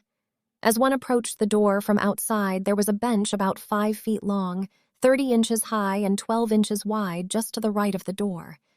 There was always on the bench soap and water and wash basins, and at fruit bottling time, there was likely to be a kettle of jam or jelly cooling. This was also the door to which the local Indians came to request food, clothing, or other goods, which might be of value to them. They were ordinarily expected to knock or otherwise signal their presence, although they did not always do so before entering. On the particular morning after Susan had set out the jam to cool, an Indian woman approached intending to ask for a handout, but spying the jam, she decided she would appease her hunger before announcing her presence. Desiring to have an ample serving, she dipped her hand completely into the plums, only to discover it was scalding hot. She screamed, and the household immediately came to the rescue, and the would-be thief remained under the loving care of her would-be victim until her husband could be advised, and the wound was sufficiently healed to permit her return to the Indian encampment. The lady could have avoided the burn to her hand by using the ever-present spoon, as there was always a spoon in a saucer near the kettle. The spoon was used to test the jam and occasionally stir it to keep the cooling process as uniform as possible. However, that spoon might only have added to her agony, as was made evident on another occasion when a buck Indian used the spoon to put a rather large sample of the scalding hot jam into his mouth. His screaming brought the family again to the rescue, and again Susan had a patient and a freeloader in her home for several days until she was sure the Indian's mouth was healed and wouldn't suffer an infection when he returned to the rude life of his own people. At one time, Edmond's son, Ben, in the company with his father and others who were freighting, was obligated to cross an Indian reservation. All their horses were stolen, except just enough to pull the wagons to the other side of the reservation. Some of the freighters wanted to call the law and go in search of the marauders, but Edmond advised against it, saying he now felt that both they and their cargoes were safe and that they should use the horses that were left and proceed on their way. They did this, and when they arrived at the edge of the reservation, a band of Indians appeared with all the stolen horses, which they offered to sell the freighters at a very low price. Upon Edmond's recommendation, the freighters made no accusation, nor did they indicate any dissatisfaction with the price. They considered the price they paid to be much less than any other escort would have charged for the guarantee of safe passage, which they felt they had been given. On another occasion, an Indian chief came to Edmond and requested the use of a team and buggy to take the body of his wife to a secret burial ground for her last rites. Against the advice of his neighbors and some of the family members, Edmond not only loaned the equipment, but he loaned the very best that he had. Edmond knew the story of the burial of Abraham and his successors, and he also had great empathy for the chief in his sorrow. As the days went by, the neighborly "we told you so" became more and more evident. But Edmond never doubted, and eventually all of the equipment was returned in good order. This may have had an influence in the selection of a mediator when an Indian war was threatened. Edmond was asked to go to the Indians to talk peace. As he set out for that purpose, he encountered a band of Indians on the warpath who rode toward him in a threatening manner. However, he was recognized by the Indians and was taken to the chief, with whom he was able to negotiate a satisfactory peace agreement. In October 1895, Ben's father, Edmond, and mother had a white top buggy and a beautiful team of black horses. They took Mother Homer, Aunt Melissa, his grandmother, Eliza Homer, Aunt Lula Richards, Susan's sister, and her youngest son with them. Aunt Lula had been visiting in Idaho, and they were just going back home to Salt Lake. They wanted me, Ete, to ride with them in the white top, but I said, "No, I'll ride with Ben." Aunt Lula said it wasn't proper for us to ride alone, so she put her boy on the seat between us. On the way back, I had Aunt Melissa with me to tell me what to do, and when we slept in log cabins with no locks, I had to sleep with her.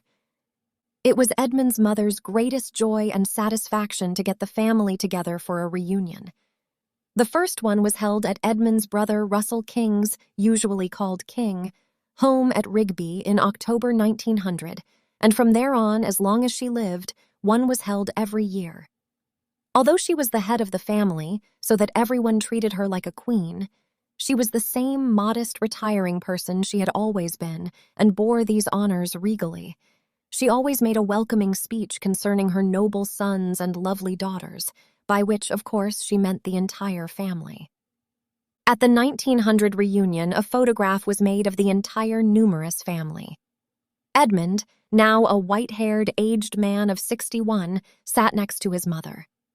In 1892, Father Homer's fourth wife, Priyanne, also left Clarkston, moving to Plano, Idaho with her daughter and husband. She lived the remaining years of her life in Idaho, dying there in 1901, age 68. She was buried at Oxford, Idaho. Mother Homer, Eliza, Father Homer's first wife, was the only wife still living. Aunt Priyanne had borne 6 children with her previous husband and 4 with Father Homer, the youngest now 28 years old and married. In 1894, homestead land became available in eastern Idaho's Teton Valley, and Melissa sold her home in Oakley and moved there with her family, including her daughter Nancy, her new son-in-law Don Carlos Smith, and her unmarried son Willard George. They each took up a homestead, but Melissa's life's work became that of a frontier midwife and occasional doctor. It was a rather natural transition for her, as the Homer family had for generations taken part in the healing arts. Edmond's grandfather Homer had been a veterinarian, and Father Homer had followed suit. Like his father before him, Father Homer was the physician and surgeon, bone setter and veterinarian for all those living near him. Father Homer's fourth wife, Aunt Priyanne's father, was a Tennessee doctor, and she also followed suit. From her father, she had learned a lot about herbs and treating common ailments, and was very much in demand to go out and care for the sick. In addition, Melissa's father's sister was Dr. Emma Van Schoonhoven, one of the pioneering frontier woman doctors in the United States, one who, unlike most frontier doctors, had graduated from an accredited medical school in Pennsylvania. Melissa went for a time to study and practice with her. Thus, she became one of a movement of pioneer women who were called by church authorities to enter the medical profession, becoming what today we would call nurse practitioners, midwives who specialized in obstetrics and gynecology. Although being the only medical help for miles around, they treated all ailments, including those of cattle and horses when necessary. These women were typically called by a bishop or stake president, in Melissa's case president of the Fremont stake, to leave their families and go to Salt Lake City for 6 months of training, then return back home, where they were often the only medical professionals in their small pioneer communities. They were set apart for the work by a stake president, or in some cases, several apostles. 181. In Melissa's case, it was President George Q. Cannon of the church's first presidency, who as a young man had worked for Father Homer's freighting company in California. Melissa, like the others, believed her work to be directed by divine guidance. She wrote she was greatly blessed and very successful in that calling.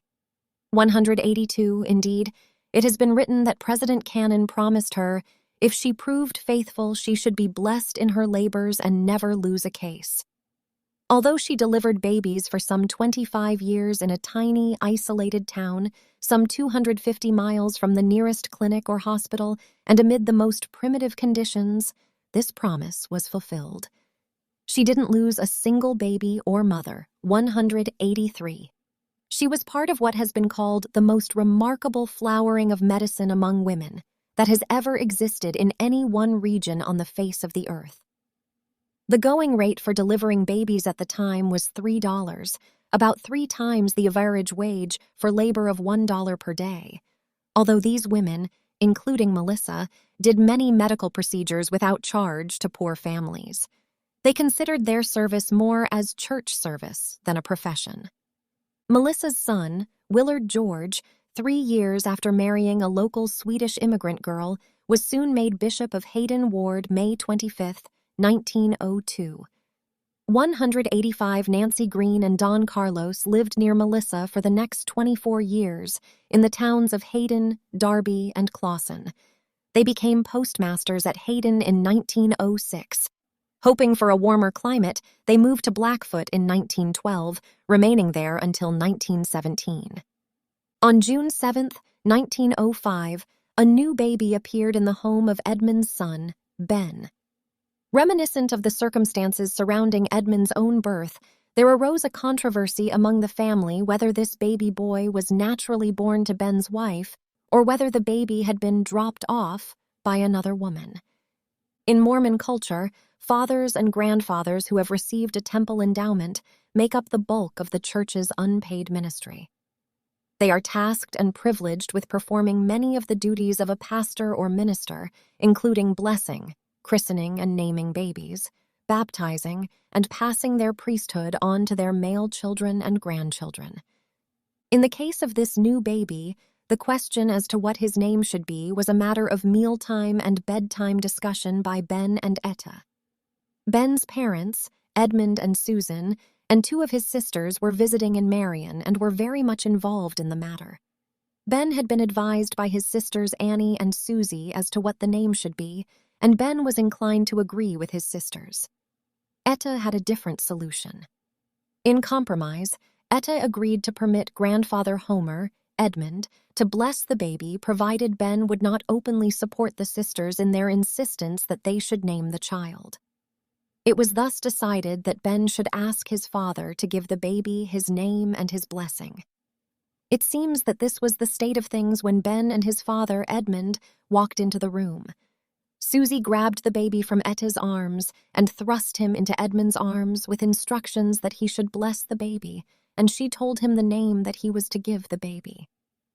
Edmond never asked what Etta wanted as a name, but proceeded to give him a name and a blessing, and the name he gave him was David. Both Susie and Annie began objecting, and Annie began crying and said, "That is not even the name Etta wanted." Susie was insisting that the job had not been properly done and must be done over again. This was an example of Edmond's authoritarian, abrupt way of doing things, and the feelings of all those present were offended, including Etta. However, when Edmond turned to Etta and asked if she wanted the baby re-blessed, she said no, she liked the name of David. Etta always suspected that Edmond had a discussion with Ben on the matter before they came into the room, but she never got Ben to admit it. 186. In 1913, Edmond went to Oakley for a stake conference and stayed with Ben and family. The first evening he was there, he sort of took charge and insisted on a final family prayer before retiring. After that prayer, he lined all of the children up and kissed them goodnight and sent them off to bed. The children, not being accustomed to quite such a regimented procedure, did not immediately go to sleep. Instead, they took turn calling their mother for a drink of water. The next night, After grandfather had kissed each one of them good night, he sent them first to get a drink of water and then sent them to bed with a stern bit of advice that he didn't want to hear anything more from them that night. He always took a quart of water with him when he went to bed so he wouldn't have to get up to get a drink during the night. Although Edmond had taught school, his interest in literature later in life became rather limited. He generally thought reading should be restricted to the standard works, Bible, Book of Mormon, Doctrine and Covenants, and Pearl of Great Price of the Church. Thus, during a visit of Uncle Art to the home, Art picked up the book, Black Beauty, and said, "Ete, I can't understand why you let the children read such trash. There isn't a word of truth in it." Then, as he thumbed through the pages, he added, "Well, I'll have to take that back. Here's Father's name wishing the children a Merry Christmas." The fact that grandfather had given it surprised him. In 1912, Edmond traveled to Blackfoot to help celebrate his 74th birthday with his mother, who was then staying with her daughter, Rosette.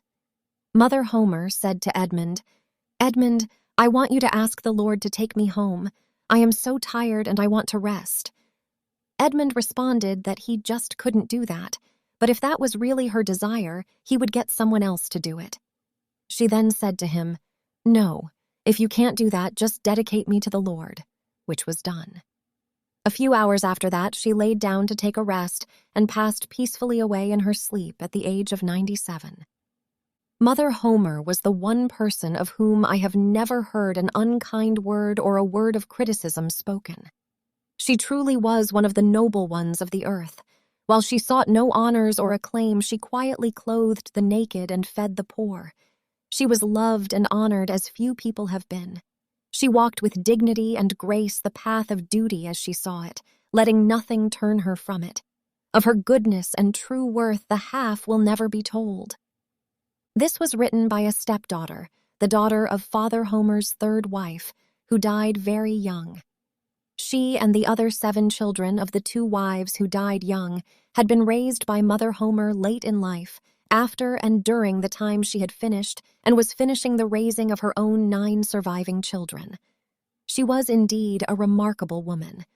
After Mother Homer was buried in Clarkston, Edmond returned to Elba.